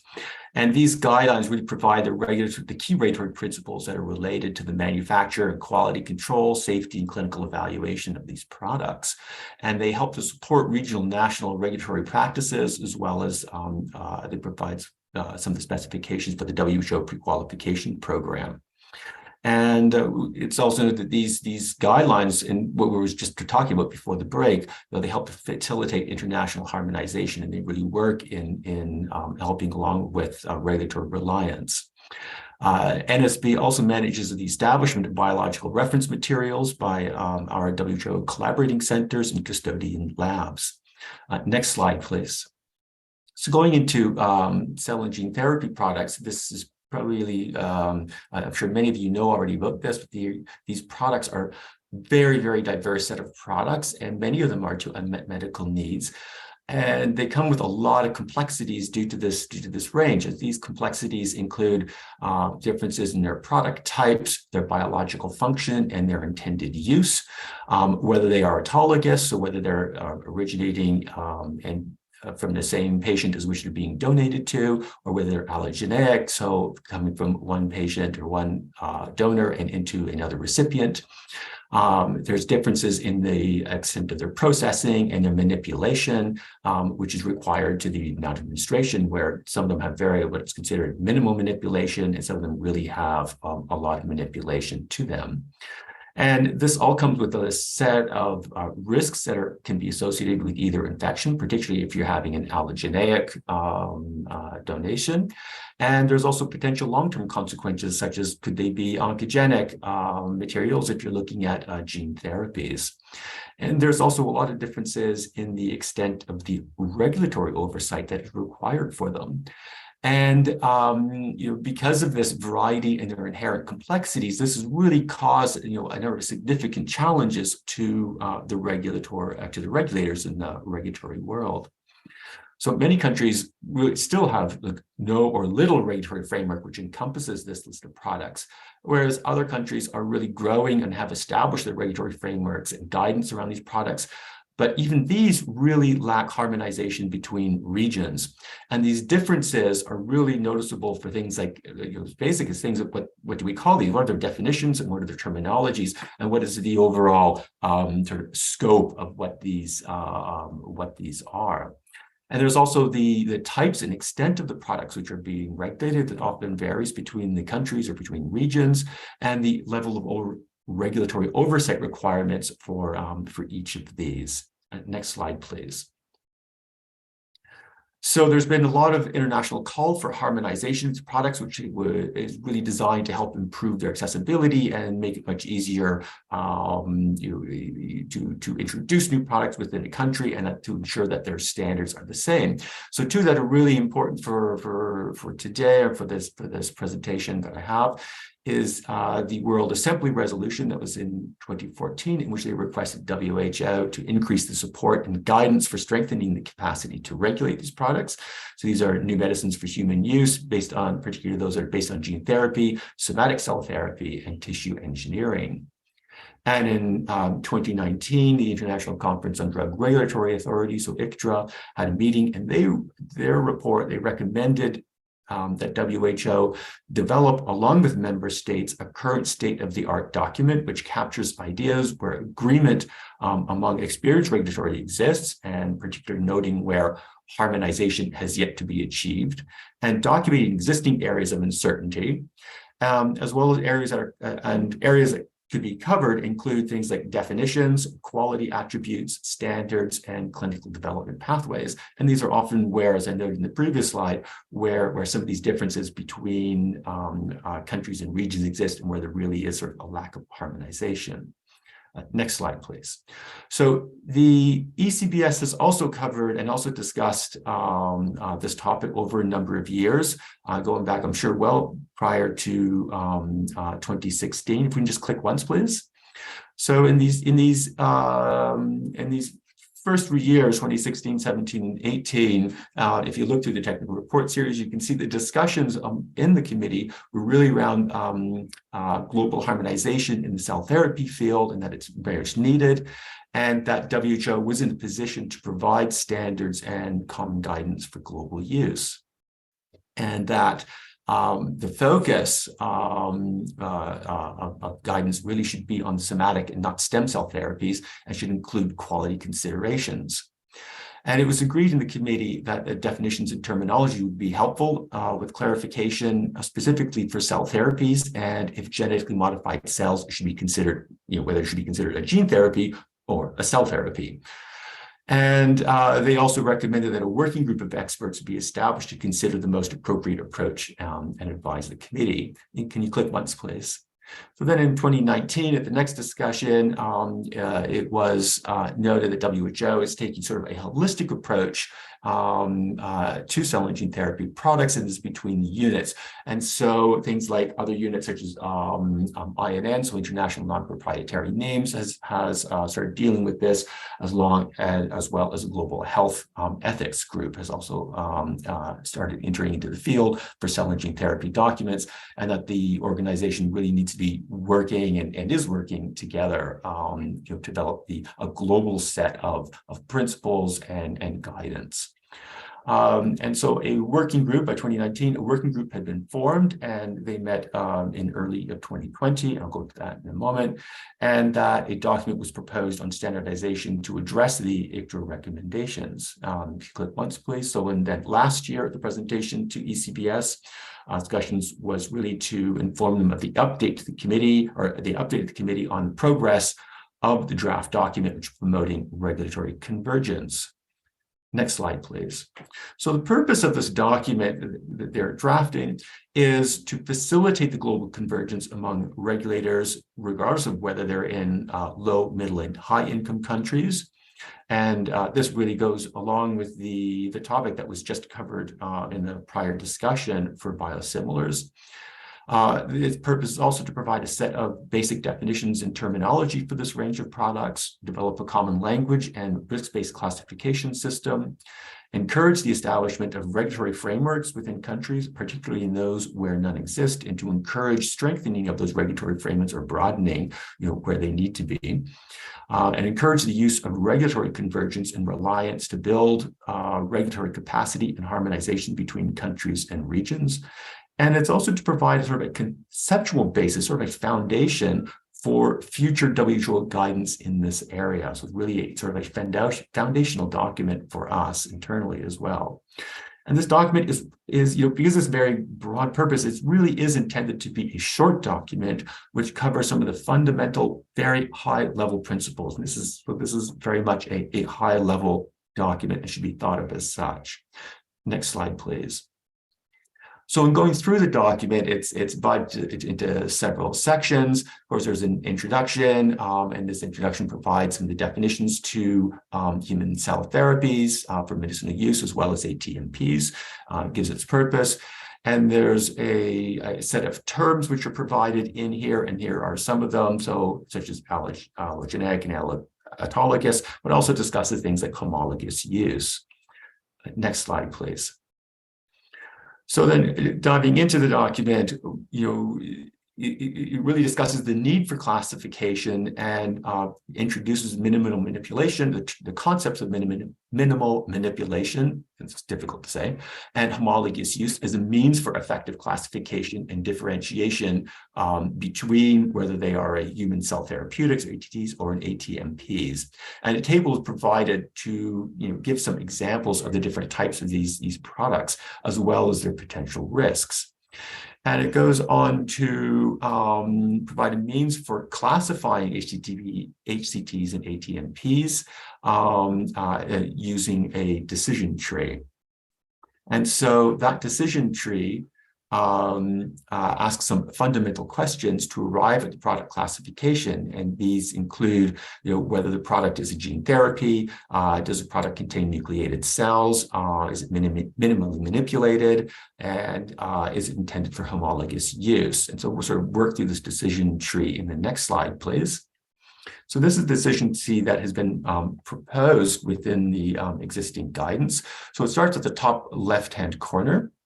And it asks whether the product is based on a viral or non-viral vector, whether it is genetically modified cells, or is a gene and a gene-edited product. And so the answer to that is yes. And so it goes to the top right, and it then asks whether the product is a prophylactic vaccine against an infectious disease. So if it is not, it is then considered, it goes down to the orange box near the bottom, it is an ATMP, it's considered, and it is classified as a gene therapy product. Whereas if the answer is yes to that question, then that if it is a prophylactic vaccine, then the document is considered out of scope for this document for being classified as such. And so this would include things like the current mRNA vaccine for COVID. So if we go back to the top left-hand corner at the start, if the answer to whether it is a genetic, a viral vector, if the answer to there is no, then the next question is whether it includes cells with a nucleus. So if there are anucleated cells, such as platelets or red blood cells, that would really be out of the scope of this classification system. But if it's yes, then the next question is whether the cells or the tissues are minimally manipulated. And if they are not minimally manipulated, but if they are extensively manipulated, so the answer is no, then once again, they are considered as ATMPs, and they either are cell therapy products or tissue engineered products. Whereas if the question is yes, the next one goes down, and it's whether it is intended for homologous use. So homologous being the intention as to whether the cells or tissue are intended in the recipient for their original function. So if you're using if you're using islet cells, for example, which would be producing insulin in the donor, are they being administered? Are they administered for the same use, for the same essential function? And if the answer is yes, then they're considered in a lower risk category, and they're considered human cells or tissues for medical treatment. Whereas if they answer to the homologous use or the same essential function use is a no, then once again they are classified in the higher risk category at the bottom in the orange box as either cell therapy products or tissue engineered products. And there's a further classification within there in that the ATMP could include a medical device as an integral part of the product. And if it does, then it's considered a combined ATMP. So next slide, please. So the document goes on and it talks about risk-based approach for the regulatory oversight of these products. And it sort of expands on discussions of need for scientifically sound risk-based approach to regulating both of these, including the extent of the manipulations, risks of using recombinant viral vectors, and the need for screening donors for potential infectious diseases. And what's really important in here, and I think it's really important that there is a need for compliance along with good manufacturing practices, good laboratory practices, and good clinical practices, and that's mentioned within the document. And there's also considerations in development of a regulatory framework are provided, and the document very much encourages collaboration and strengthening of regulatory capacities for these products. So regulators are encouraged to grow their regulatory capacity for the oversight and through regulatory cooperation and the use of reliance. And that collaborative process for the review of products should be very much considered. And this mechanism can really help to leverage limited resources more efficiently and effectively, and ultimately lead to better harmonization. So really what this is saying is that particularly as these products are growing in their complexity and in their number, I think they're growing faster than the amount of regulators that and regulatory authorities that are growing with capacity to deal with them all. And that reliance and collaboration between regulators is going to be very important for that. And that together, this will really help in assist in providing access to these products. So next slide, please. So the document goes on, provides conclusions and some next steps, and also provides an appendix of some resources for this. Next slide, please. So going through the process and the key milestones developing this project, the working group, as I mentioned earlier, on cell and gene therapy products was established by my colleague Si-Hyun Yu, and that was in 2019. And they organized a meeting here in Geneva just prior to the start of COVID pandemic. And from that group, they established a drafting group and outlined the contents for the regulatory document. If you click once, please. So that document took a little over a year to produce. And in December of last year to January of this year, it was posted for public comment. The title of the document was WHO Considerations on Regulatory Convergence of Cell and Gene Therapy Products. And it had a lot of interest, and probably from many of you that are listening here today. So they received 750 comments from over 45 individuals or organizations, which is a huge amount of comments and input. Click once, please.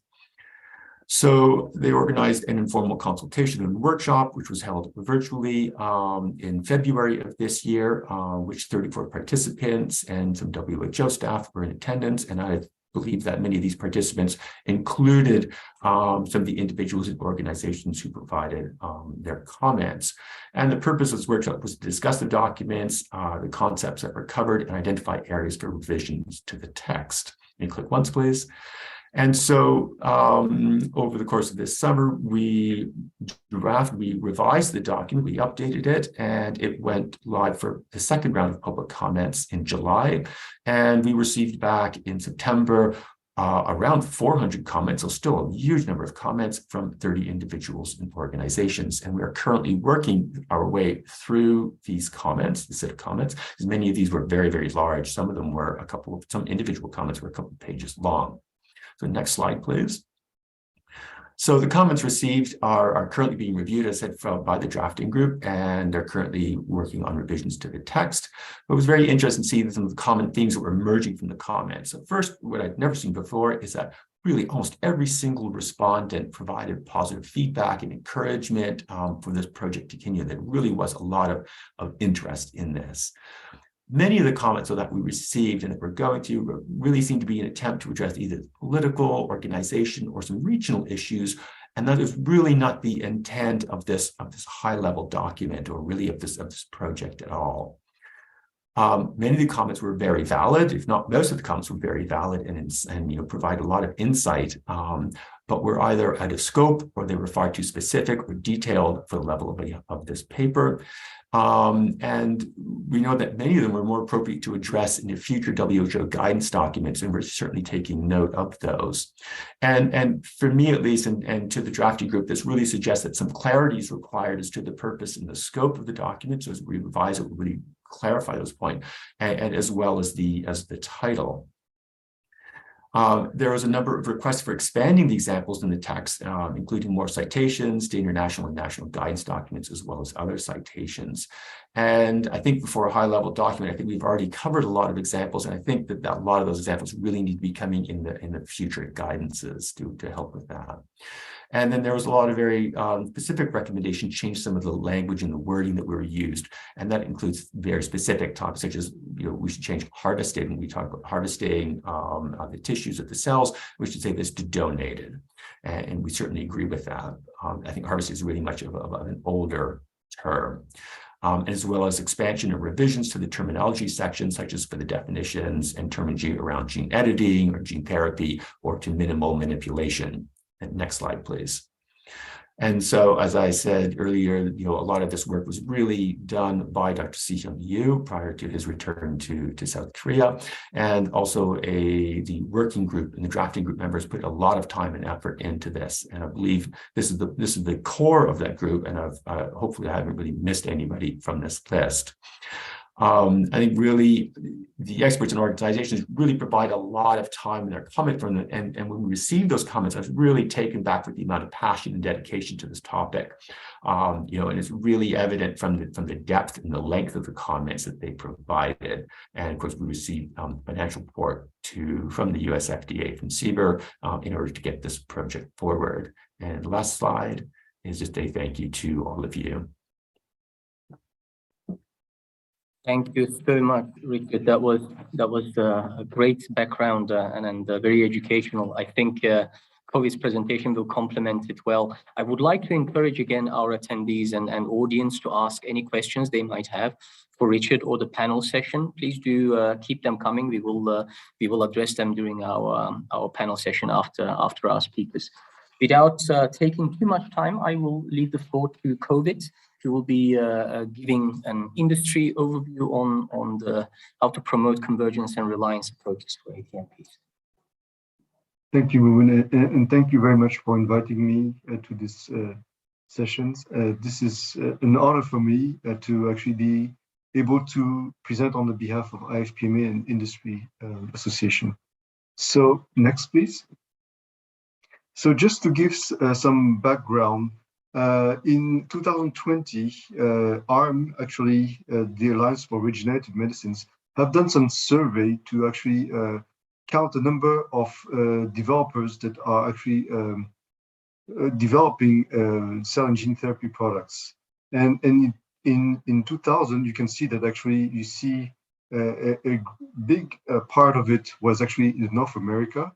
And the second part is actually divided between Europe and Asia Pacific, Asia in general. So you see that among all the developers around the world, you actually could see that about half of it was in North America and half of it was divided in Europe and Asia, with a great growth in Asia, especially in China and South Korea. Next. And now if you look at the same picture 2 years after, well, you see that actually the growth has shifted a bit. And you see that actually while North America is still growing and still is taking most of the developers, with 651 developers there, you see there's a growth a bit more than 100 developers in North America.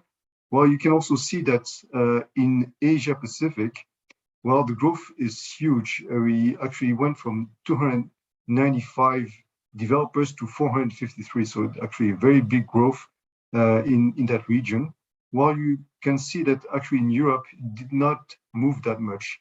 We went from 209 to 230. So this really highlights the uptake of this field in several regions, and particularly in high growth in Asia Pacific. And when you look at that, actually on the right-hand side of the slide, you actually see the different development phases per region. So you see in green, Asia Pacific. In blue, we have North America. In orange, you have Europe. So you see that actually, when you look at the phase 1 number of clinical trials, well, the number of clinical trials in Asia Pacific has actually overtaken the numbers that actually is being seen in North America. So we see that actually a lot of early stage development in Asia Pacific. If you look at phase 3 data, actually, this is still the North American region that is leading in terms of number, where they have 8 clinical trials here, phase 3 clinical trials, while you have 5 in Asia Pacific and 7 in Europe. Next, please. So before we actually go into more details about the papers from IFPMA on convergence for ATMPs, I just want to put some background in terms of what are we talking about. So we've been hearing about cell therapies, we've been hearing about gene therapies, and often there's a lot of confusion between the different types of product, because actually when you talk about gene therapies, we are often talking about products that are based on nucleic acid, but gene therapies are not the only products that are based on a nucleic acid. And I just want to show that actually on the complete left-hand side of the slide, you have some products that are not gene therapies, but are still based on nucleic acid. And you have, of course, the well-known mRNA vaccines, for instance, that are not gene therapies, but are based on nucleic acid. But you also have smaller nucleotides, oligonucleotide therapies that are also here mentioned on that slide, that are not considered as gene therapies, but they are based on the same material, or at least essential structure. Now, if you look at on the other side, you have the cell therapies, where here you have actually therapies that are based on cells that are typically from human origin. And if you look in the middle of the slide, you see that within gene therapies, some of them will be based in vivo, others will be ex vivo. And the ex vivo part is actually based on the use of cells that are obtained from a donor or from a patient that is being modified. So actually, this type of product is indeed gene therapy, but they are cell-based gene therapies. So this picture is just to illustrate, actually, this is not covering all modalities, but actually, for the main modalities we are talking about, it also shows how complex it is to actually classify the different types of products. Next, please.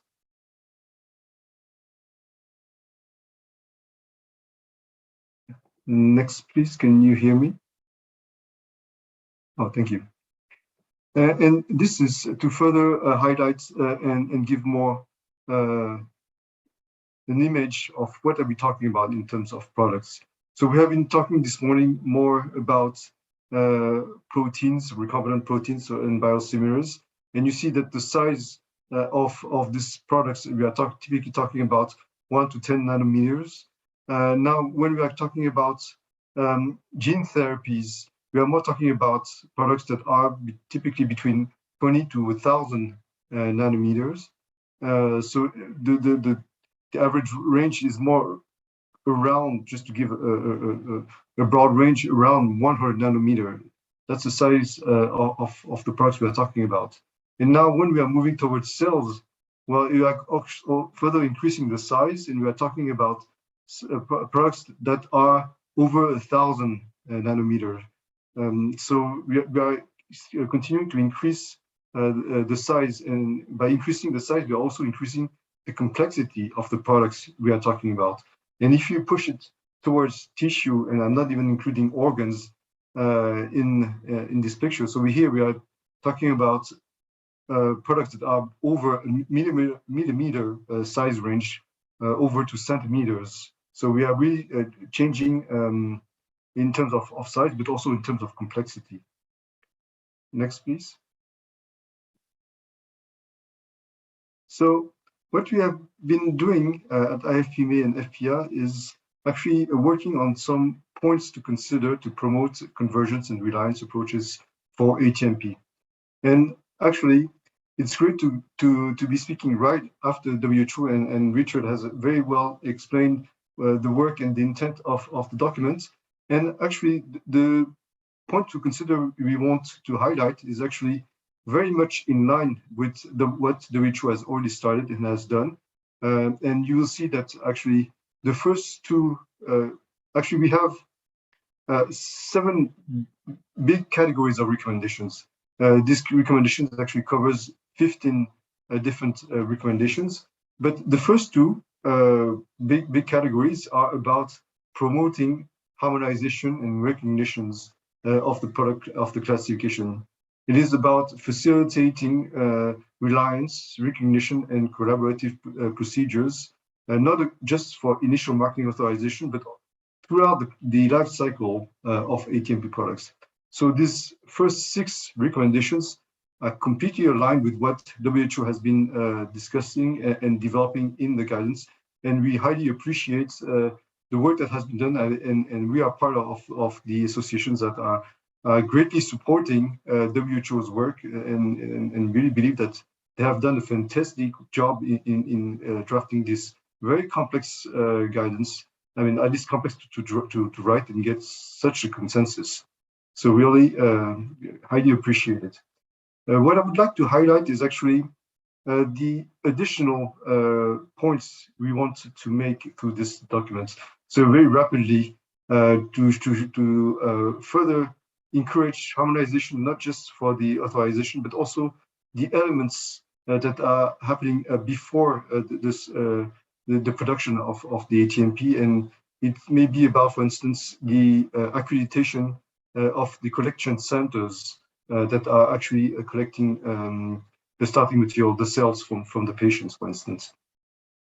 We are also making recommendations in terms of in-country testing, in terms of promoting universal label, and also in terms of harmonization of GMP and risk assessment for ATMP GMO risk assessment. Next, please. So just to go in slightly more details to illustrate a bit the points, and this one has been already very well taken in WHO guidance. So here is to illustrate the differences, for instance, of the approaches used by the US FDA compared to Europe to actually describe what is gene therapy, what is somatic cell therapies. So for instance, if you look at the FDA approach, they're talking about gene therapy products are human gene therapy seeks to modify or manipulate the expression of a gene or to alter biological properties. And the approach used here by FDA is more to explain, okay, what functionality should a gene therapy have, and this will actually define the product. The approach used by Europe was completely different, because the definition of gene therapy here is based on what is the product. So here you see that there are a different approach. They are saying that first, it's a biological medicinal product, and second, it has 2 specific categories. So it has nucleic acid, and also a second condition is about how this nucleic acid is operational to express the therapeutic effect. So you see that actually wanting to describe the same product, different approach could be used and could lead to different classification depending on the condition being fulfilled or not. I'm not going to go over the other ones, but this is just to illustrate the difference. Next, please. So the recommendations, and again, what Richard has just presented before is completely aligned with what we are asking, and we are highly appreciating the figure 1 that was also presented and updated in this new version of the document that really clearly classified different types of products. One of the things we actually would like to also keep is some of the figures that were present in the first version of the document that actually very nicely introduces the different types of categories of products that are covered by the documents, meaning for cell tissue and gene therapies, there are 2 big categories, the HCTs and the ATMPs, as discussed earlier. So the last point I would like to make on this slide, because this is really very much overlapping with what Richard was just mentioning before, and we are of course very supportive of that, is to actually further promote the recognition of classification of health authorities that has already done the job of classifying some of the products, and has and just want to illustrate this by the work that has been done by the European Medicines agencies in terms of classification, which is actually publicly published in Excel sheets, and there's a very transparent classification of ATMPs there. Next, please. And the other points we also mentioned earlier is the work that has been done in terms of a good reliance practice, and we fully support the approaches of good reliance practice. And really, the intention here is really to extend this concepts to ATMPs, because often we are talking about a biological product, about chemical product, about vaccines. We often do not talk about ATMPs, but the same principle should actually apply to ATMPs. And this includes not only initial marketing authorization, but should also be considered for clinical trials with scientific advice and other expedited pathways. Next, please.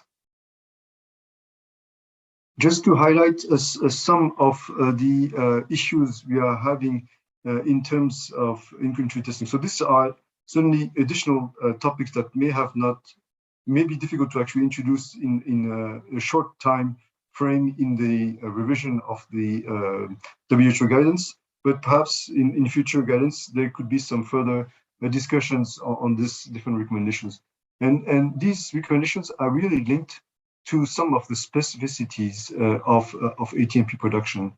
And one of them is the product scarcity, because we don't have the batch sizes we would normally see for other medicinal products like biological monoclonal antibodies. We are talking about very small batches that are being produced.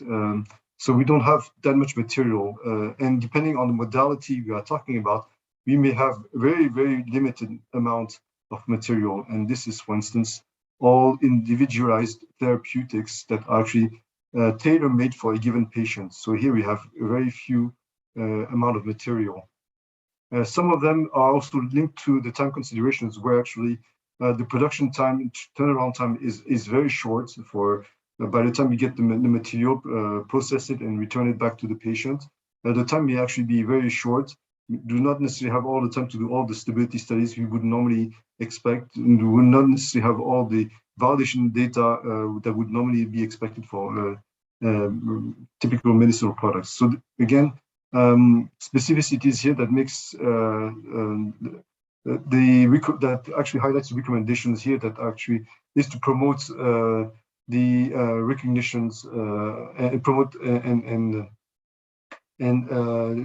also waive in-country testings because of all these different challenges, which would make it very difficult to provide the material to patients if there's additional testing required when it is being imported in a different country, for instance.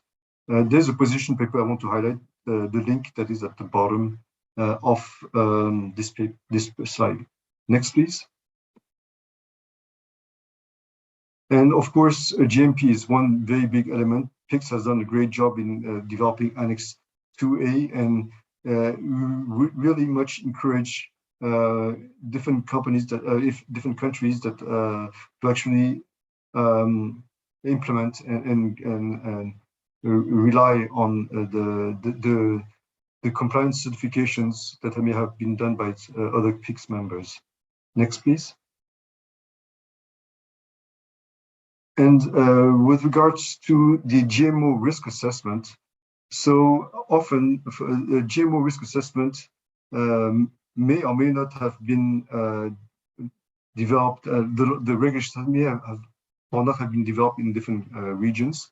And where actually GMO risk assessment is being requested, it's often a cause of delay in starting the clinical trials.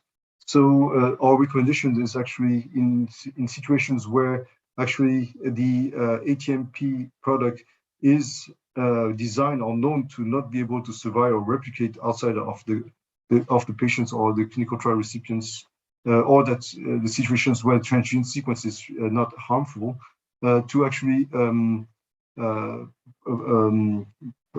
have a what's the name? Derogation and I mean an exemption of such a GMO risk assessment. And it is known that also in many regions, it may not be legally possible to do that. So in that case, we would really like to advocate for a harmonized approach on the principles on how to do that.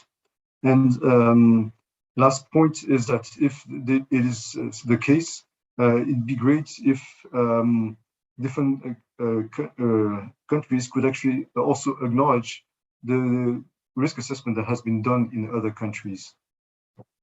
Next, please. And the last point is about the universal label, where here we are really advocating that basically the freezing process of ATMPs typically are at ultra low temperature. And if we need to actually relabel a product to the language of the given country, it actually creates some technical difficulties, also requires some additional freeze-thaw cycles of the product that may actually jeopardize the quality of the product. So the recommendation here is to accept a universal label that may be in English on the primary packages, but then on the inserts that will code to a given country, these inserts will be in the local language. And also recommendations to promote mobile technology, like e-labeling, for instance. Next, please. And with that, I would like to thank you for your attention. Thank you so much. That was a lovely presentation. And just again, a quick reminder, we started seeing questions as well. Please don't hesitate to put in your questions. Next, we will have Professor Srinivasan Kelathur from HSA. He's the Director of Advanced Therapy Products.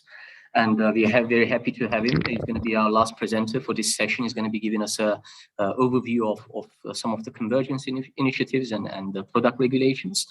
And afterwards, we will have again a Mentimeter just before the panel session. But before that, I'll leave the floor to Srini. Thanks, Myoman. Thanks for inviting for this talk. So I'll give meaning. I think Hovid and Richard has already provided a very good background on what the product is, some of the differences. So let me talk about how it is regulated in Singapore, and then some of the regulatory convergence initiative that is happening under the auspices of APAC, Asia Pacific Economic Cooperation, and some of the work activities carried by International Pharmaceutical Regulators Forum. Next slide, please. So before I go into the actual presentation, so I'm from HSA, which was established in April 2001. It is a statutory board under the Ministry of Health. So my group is Health Products Regulation Group. The group is to wisely regulate health products. Ultimately, the agency is here to protect and safeguard public health and safety. Next slide, please. So I will go into the actual cell tissue and gene therapy products regulations under the Health Products Act. Next slide, please. So this is an act that was to regulate the manufacture, import, supply, presentation, and advertisements of health products and active ingredients. So the act was enacted in 2007. And before that, the whole range of products were regulated under Medicines Act, which was an old British colonial act. So we enacted in 2007, and the product categories are listed here. And the latest group that went into this product is cell tissue and gene therapy product. And the power to promulgate regulations is under the section 72(1) of the Act. So that's where the regulations for cell tissue and gene therapy products were promulgated. Next slide, please. So what is cell tissue or gene therapy products? So it is a product that contains viable animal cells, viable human or non-viable human cells and tissues, and recombinant nucleic acids. And to clarify that these products should be intended for therapeutic, preventive, palliative, or diagnostic purposes. Next slide, please. So that was the universe of cell tissue and gene therapy products. Not everything is regulated under the framework, and we have excluded quite a number of products because they are regulated under different jurisdictions within Singapore. In vitro Diagnostic product is one that is regulated under the medical devices regulations of HSA. Recombinant vaccine, so which is everybody is familiar with now, the COVID-19 mRNA vaccines, for example, those are regulated for preventive purposes under the therapeutic products, the drugs and biologics regulations. And we have listed here quite a number of products that are excluded from the framework because they are regulated more as a practice, medical practice. Next slide, please. So having excluded those products in my previous slide, what is regulated under the framework are listed here: demineralized bone matrix and grafts, stem cells from various sources, amniotic membrane, cultured skin and cartilage, cells on scaffold, viable animal cells, viral, non-viral vectors, gene-modified cells, embryonic or pluripotent derived products. So these are the products that are regulated under the CDGDP framework. Next slide, please. So I will go into the details on product classification and the regulatory controls that are tiered to the product classification. So how are these products classified? They are classified based on 4 criteria, which are quite aligned internationally: the degree of processing, whether the processing is minimal or is it more than minimal manipulation, intended use, what is the cells are doing, does it do the same function, and has it been administered at the same anatomic or histological environment in the recipient, whether the product is in combination with a therapeutic product or a medical device. An example would be tissue engineered products where cells are grown on matrices or a scaffold. And the last criteria is what is the source, whether it is human, animal, or recombinant nucleic acid source. So based on these criteria, we have classified the products into 2 groups: class 1, which is the lower risk group, and class 2. Class 1, we have defined it that these products should satisfy all of the criteria. It should be minimally manipulated, and it's of human cells and tissues. It is intended for homologous use, not combined with a therapeutic product or a medical device, and is assigned by the authority as a class 1 product. So listed here are bone grafts, amniotic membrane, skin grafts, etc. Those that are not class 1 are class 2 CTGT products: cell therapy, gene therapy, xenotransplant, tissue engineered products. All these are class 2 CTGT products. Next slide, please. This slide is a bit busy. I will go a bit slow on this, where we have listed the controls for the various activities applicable for class 1 and class 2 CTGT products. Research or clinical trials, if it is something that is done for class 1 products, then it is regulated under the Human Biomedical Research regulations of Human Biomedical Research Act. Whereas if it is a class 2 product, it is regulated under HSA. So there is a need for clinical trials authorization or notification. Manufacturers, importers, and wholesale supply licenses. For class 1, they are accepted. They need to notify us on their compliance with good tissue practice or other standards. These are products where the cells or tissues have undergone minimal manipulation. If it is a class 2 where the cells or tissues has undergone more than minimal manipulation, then for manufacturer's license, GMP compliance is required. And for import and wholesale license, GDP compliance is required. And there will be an inspection by HSA before the respective licenses are issued. Product registration, which is otherwise known as marketing authorization. Again, for class 1, they are accepted. They need to notify HSA on the list of products that they want to notify in that application. And they need to get acceptance of notice prior to supply of the products. For class 2, the conventional marketing authorization pathway of evaluating quality, safety, efficacy would apply. Advertisement. all these products, either class 1 or class 2 or prescription only medicine. So they are not advertised to public. Serious adverse events reporting and product traceability, it's applicable for both group of products. And as applicable, we will give the requirement for product traceability. Products that are unregistered that come into Singapore for specific patients, then they need to come to us for special access route import license. And it is also stipulated in the regulations that the healthcare practitioner must inform and obtain consent from the patient that the product is not registered with HSA and HSA has not evaluated its quality, safety, and efficacy. So, so these are the overarching controls. One thing which I want to highlight here, which is a key difference between other jurisdictions that we have learned, is some of the minimally manipulated product could be a class 2 because of its intended use. For example, cord blood for cerebral palsy.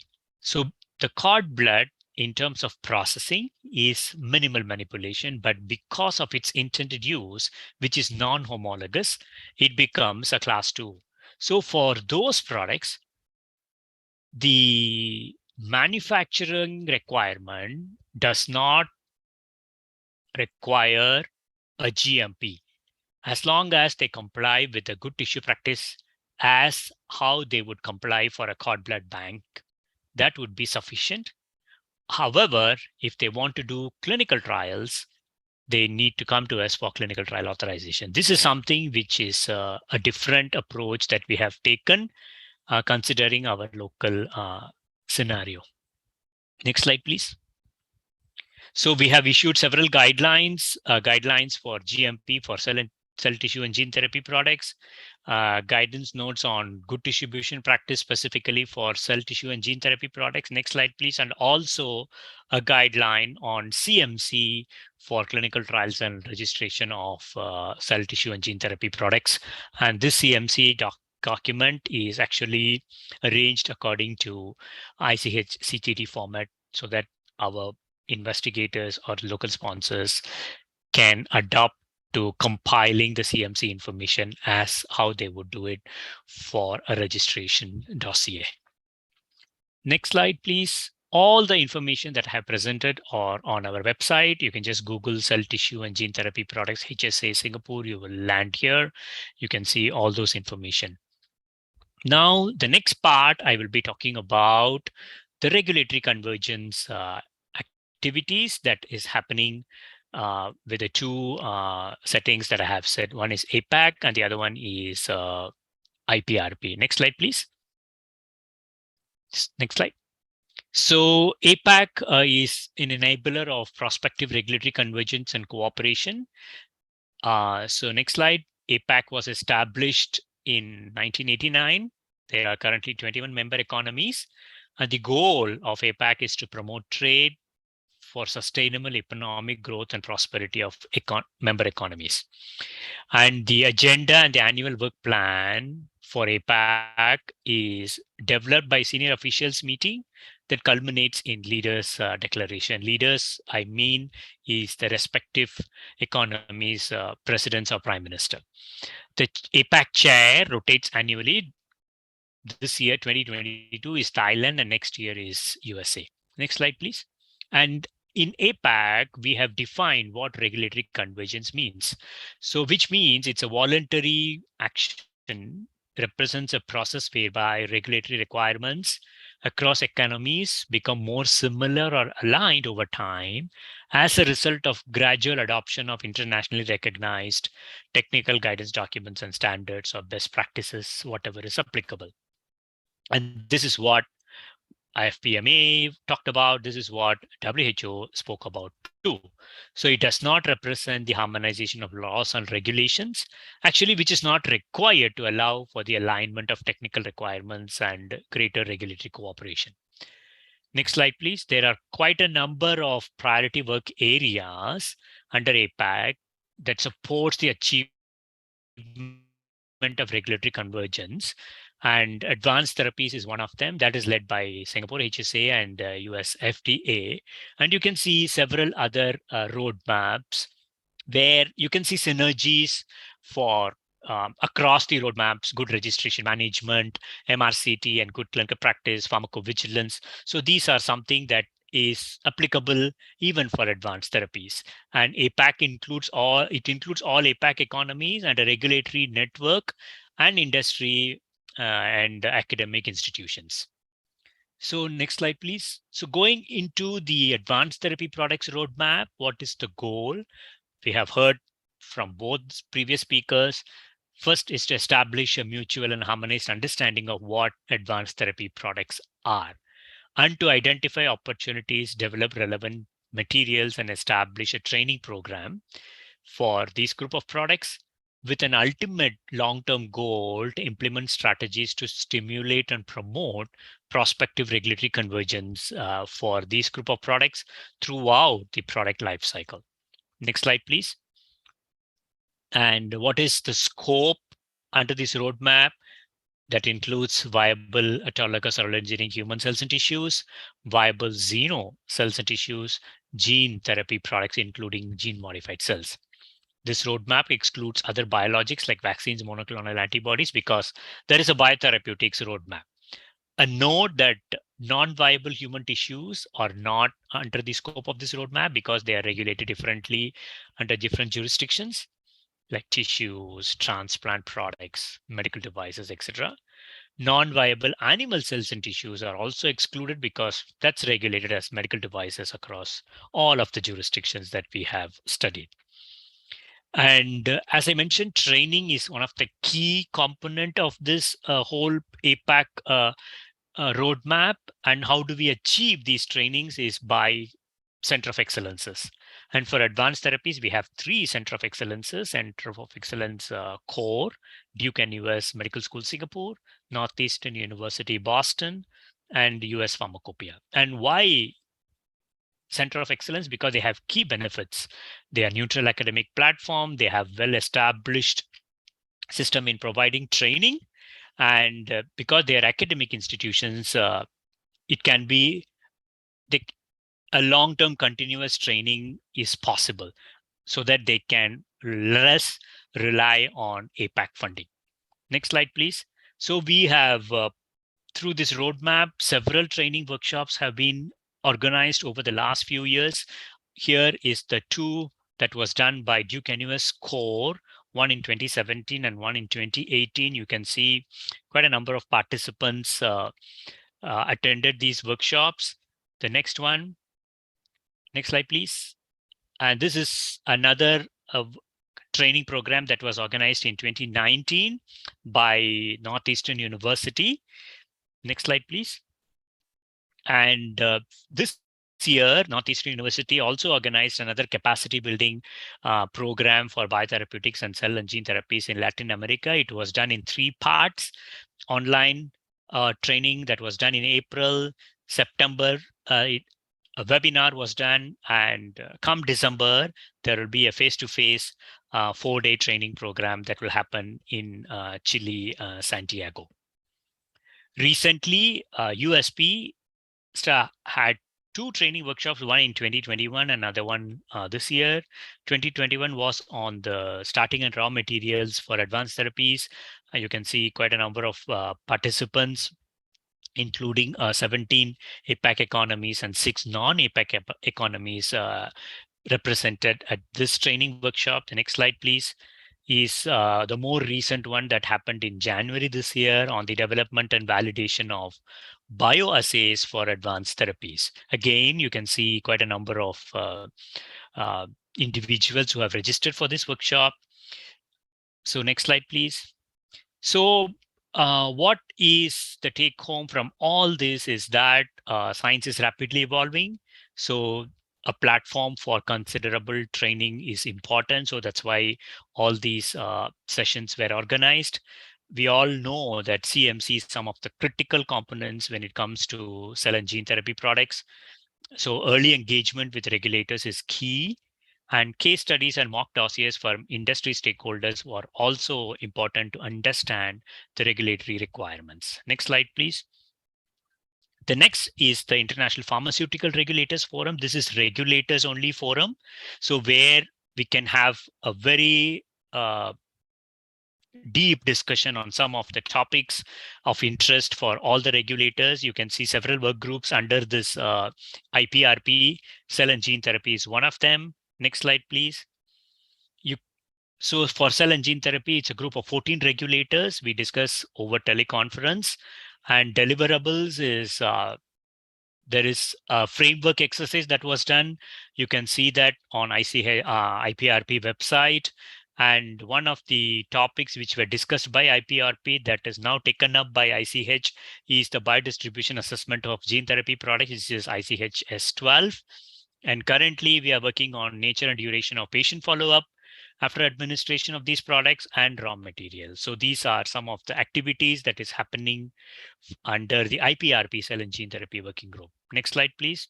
So ultimately, what is important is as new therapies and technologies are emerging, it is pushing the boundaries for both regulators and companies. So multi-party engagement is key to bring these products as fast as possible to the clinic, yet protecting patients' health and safety. I thank you for this opportunity. Thank you so much. That was a really nice presentation. And I know your program was quite busy today, so we really again appreciate you joining us live. So we will be adding now the Mentimeter before we start our panel session. And you can start putting in your votes, and maybe we can give people a 30 seconds, a minute in advance, and then I will be handing it to COVID for the moderation of the panel session. We had some questions that were answered. Appreciated, Richard, the answers that you gave to the questions. And please don't hesitate to put any questions that you might have still for the panel. And we will be starting in 20 seconds.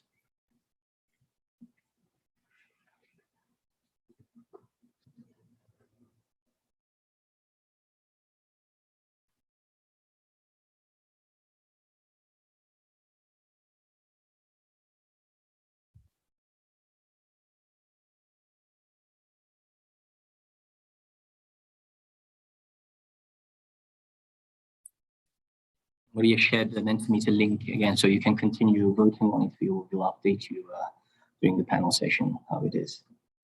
And so we have time until I wrap up, until the hour. And COVID, I will give you the floor to kick off the panel session. Yeah, we will start there.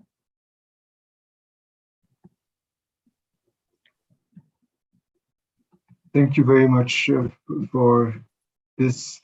And as we are seeing the responses, perhaps we could go back to the comments that were actually done on in the chat box on Q&A, because actually I see that Richard has actually addressed many of the questions. Thank you, Richard, for addressing them, and perhaps you could actually go over some of them and describe and expand perhaps a little bit on the questions. So perhaps we'll take the first one, which was actually on GMO and the possibility for WHO to actually organize or lead the Cartagena protocol. And perhaps I'll give you a few minutes, Richard, to actually expand a bit on what you answered. Thank you, COVID. So I think this is a very, very important question. I think this is a big issue for many countries around the world as to the, and it's very likely, I'm not certainly not the expert in it, but it's very likely that the view and the concepts of the safety around GMOs is likely quite different among different regions. I'm sure there's still a lot of, some countries that still have a lot of suspicion around it, where the other countries that have seen GMOs within their own countries have become a little bit more comfortable and perhaps even a little bit more lax around their views and their regulations. It's certainly quite a possibility. I don't think that WHO from our side, or at least not within the norms and standards for biologics groups, that addressing the Cartagena protocol, or expanding on that further harmonization, not too sure exactly if that falls within our mandate to discuss that. And I think we need to touch on it within our guidance documents that we develop. But I think a lot of it also needs to broach into ethics and some of the other groups within WHO if there is going to be harmonization of that. And that's really what it's going to be. And I think also part of the question was really when it regards to research and development, we don't really talk about within norms and standards group about the research and development component of the work. We try to leave that as open as possible so that we don't cause any hindrances to the developers of the product.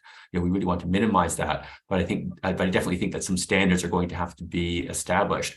And I think perhaps a lot of it is going to be helpful if we do work a lot more on reliance and regulatory collaboration in order to get some of that going forward a little more. Hopefully that sort of starts to answer the question, but it's a little bit political answer, I guess.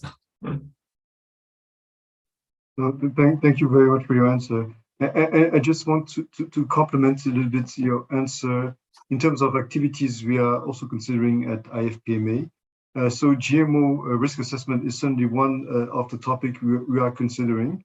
The plan is actually to do an assessment of the situations internationally to see what are the different requirements that are available across the different jurisdictions, and do also some assessment and recommendations with that regards. So we have started the work in trying to actually screen what's available outside, and also we are planning to make some recommendations with that regards. So this is ongoing work, and I hope that we will be able to share with you the outcome of this white paper as soon as possible. So I don't know if one has any additional comment on this point.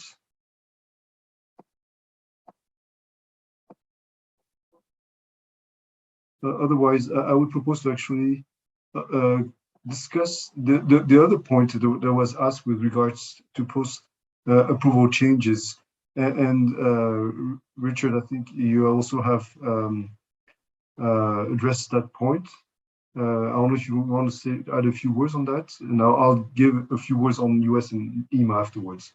Okay, yeah. So for the specific guidance from US FDA and EMA, I'm really not familiar with the person to ask about that. But I think in terms of WHO guidance documents, we do have a post-approval change document, and I think it's, and I think for the large part, it very much applies to cell and gene therapy products. There are likely or possibly some issues which are outstanding, but I think it's really going to take some time for us to identify those and whether we actually need to, create an addendum or a separate post-approval change that may address some of the issues that are unique to cell and gene therapy products.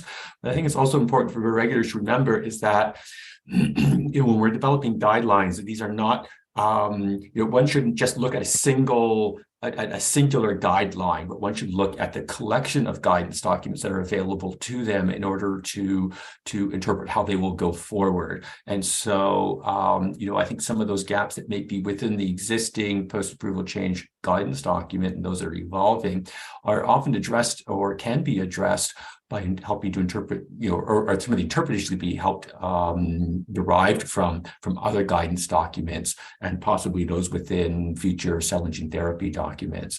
But it's very important, I think, for all regulators to not just consider WHO, which are very important for them, but also look at things like ICH and guidance documents there. So I think that's my take-home message from that.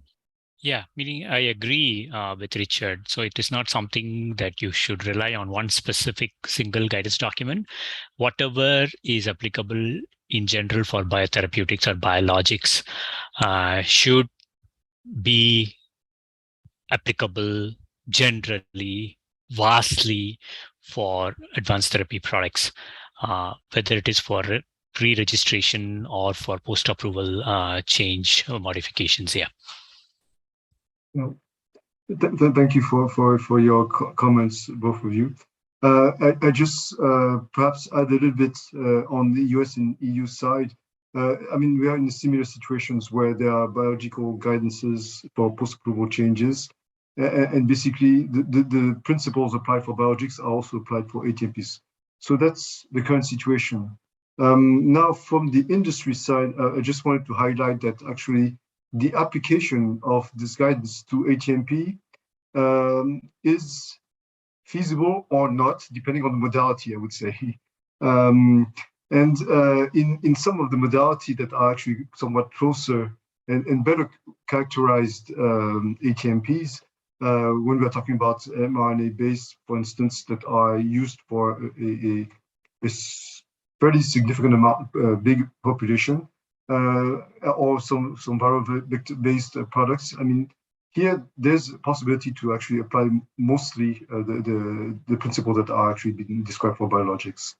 When we are getting into modalities which are individualized, where actually we are talking about products that are really very, very small batches, here the requirements are actually very difficult to apply. I'm just to illustrate a little bit the expectations in terms of stability, in terms of comparability, in terms of validation. We are talking about more or less a new batch of product per patient, and it's more or less impossible to actually apply the expectations in terms of comparability, in terms of stability demonstration. So for these, actually, there is most likely a need to actually have a risk-based approach that is even better tailored for such products, which is not always well described in current guidances.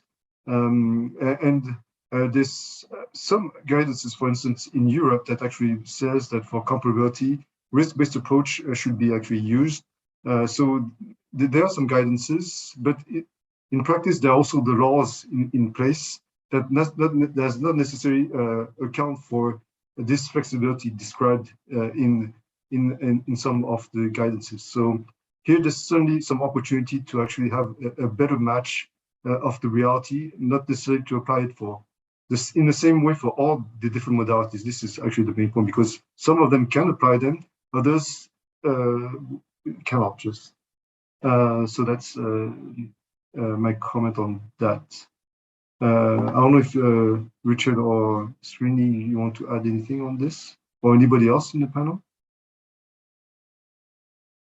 We have two questions, COVID. I'm sure you saw it in the Q&A as well.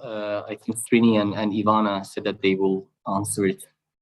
Oh, before we close, perhaps we can quickly address those. Srini, would you like to go first? Yeah, meaning there was a question on no verification route or priority route for CTGTP products in Singapore when it comes to registration. So yes, as I mentioned, the regulations was implemented last year.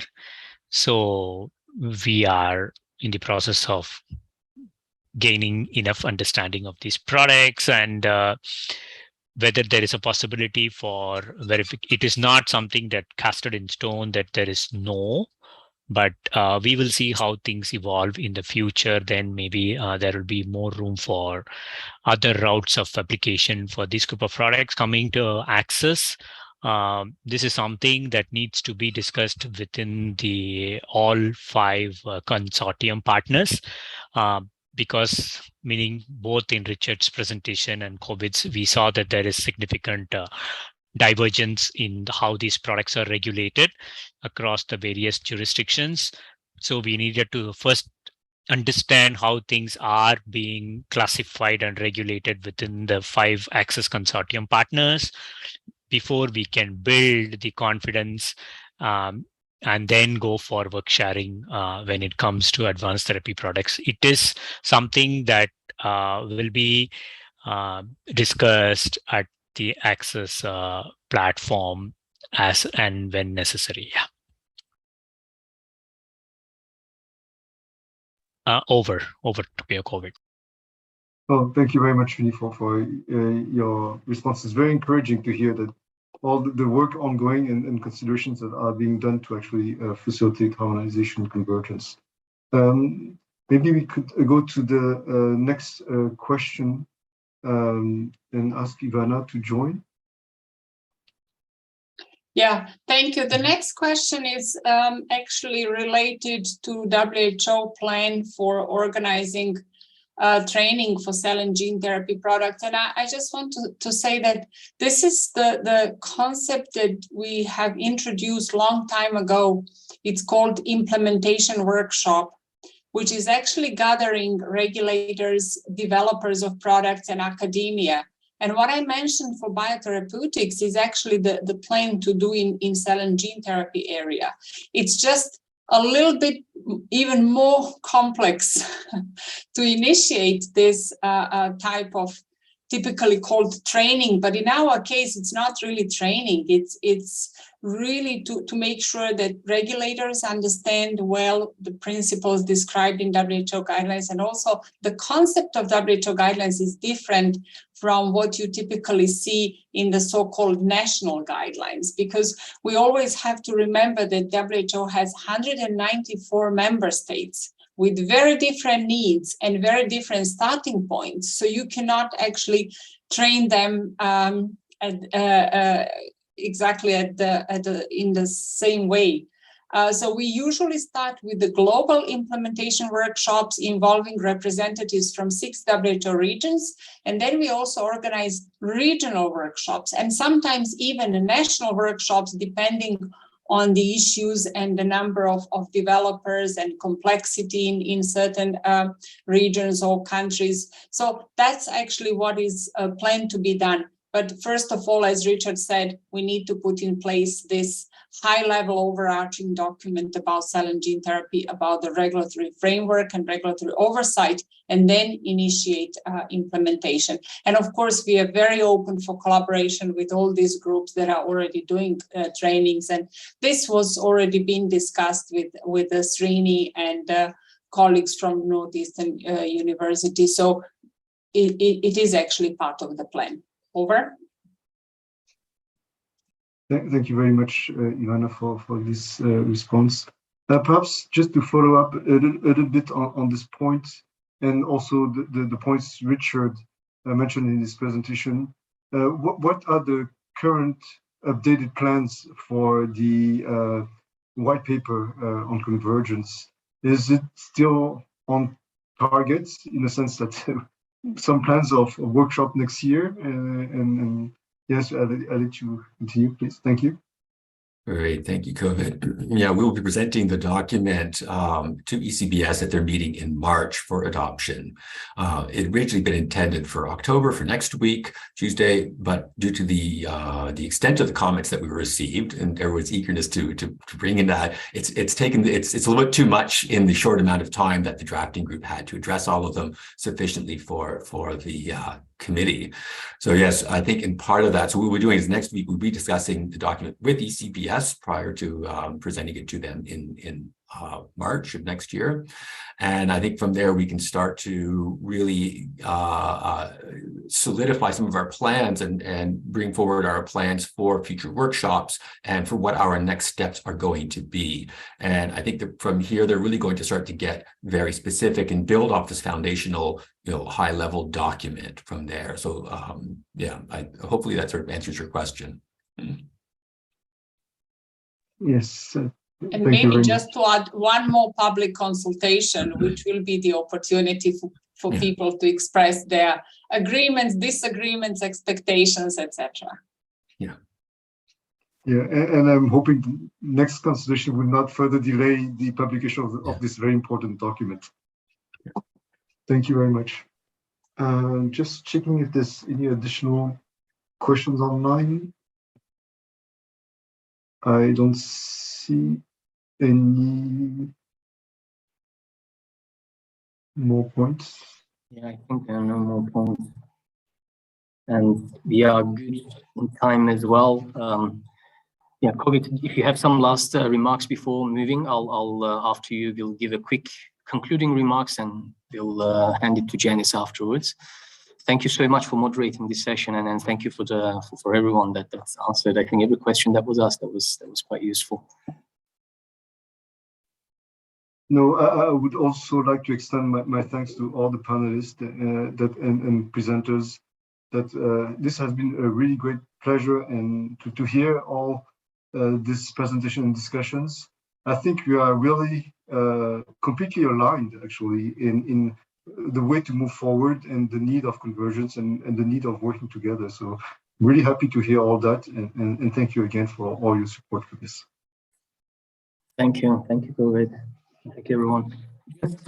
Just for a minute, I thought we can just quickly have a couple of the remarks that are very general. We will be sharing the slides, and the talk will be available as well. But as both in the biotherapeutic session and the ATMP, we saw that the important work that WHO is doing to really help internationally align, and the documents are quite valuable. And then all our speakers mentioned, we really try to support that efforts of implementation in a way. And I think one of the critical issues in both fields, I suppose, is really the international alignment and the decision criteria and boundaries to be clearer in a way. And I guess the most important topic that became over and over again during the ATMP session was really the clear definitions and classification issues, which Srini, COVID, Richard, and then Ivana both highlighted, and then also is, I think, very well represented in our day-to-day practices and on how to we can better promote that. But with that, I will end this session, and I really appreciate all the participation. I think it was really, really fruitful. And I will leave it for a wrap up and close of conference to Janice. Thank you, Moomin. And thank you to everybody for today's session. It's been really a robust and rich discussion. Next slide, please.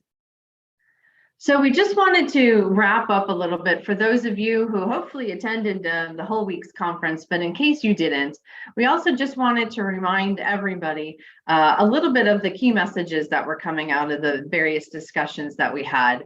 And I think it's just a good reminder when we're looking at the topic of regulatory agilities, while this can help with innovation in regulatory science, as well as moving forward with patient access, we really needed to figure out how can we maintain trust and support public confidence during the implementation of regulatory agilities.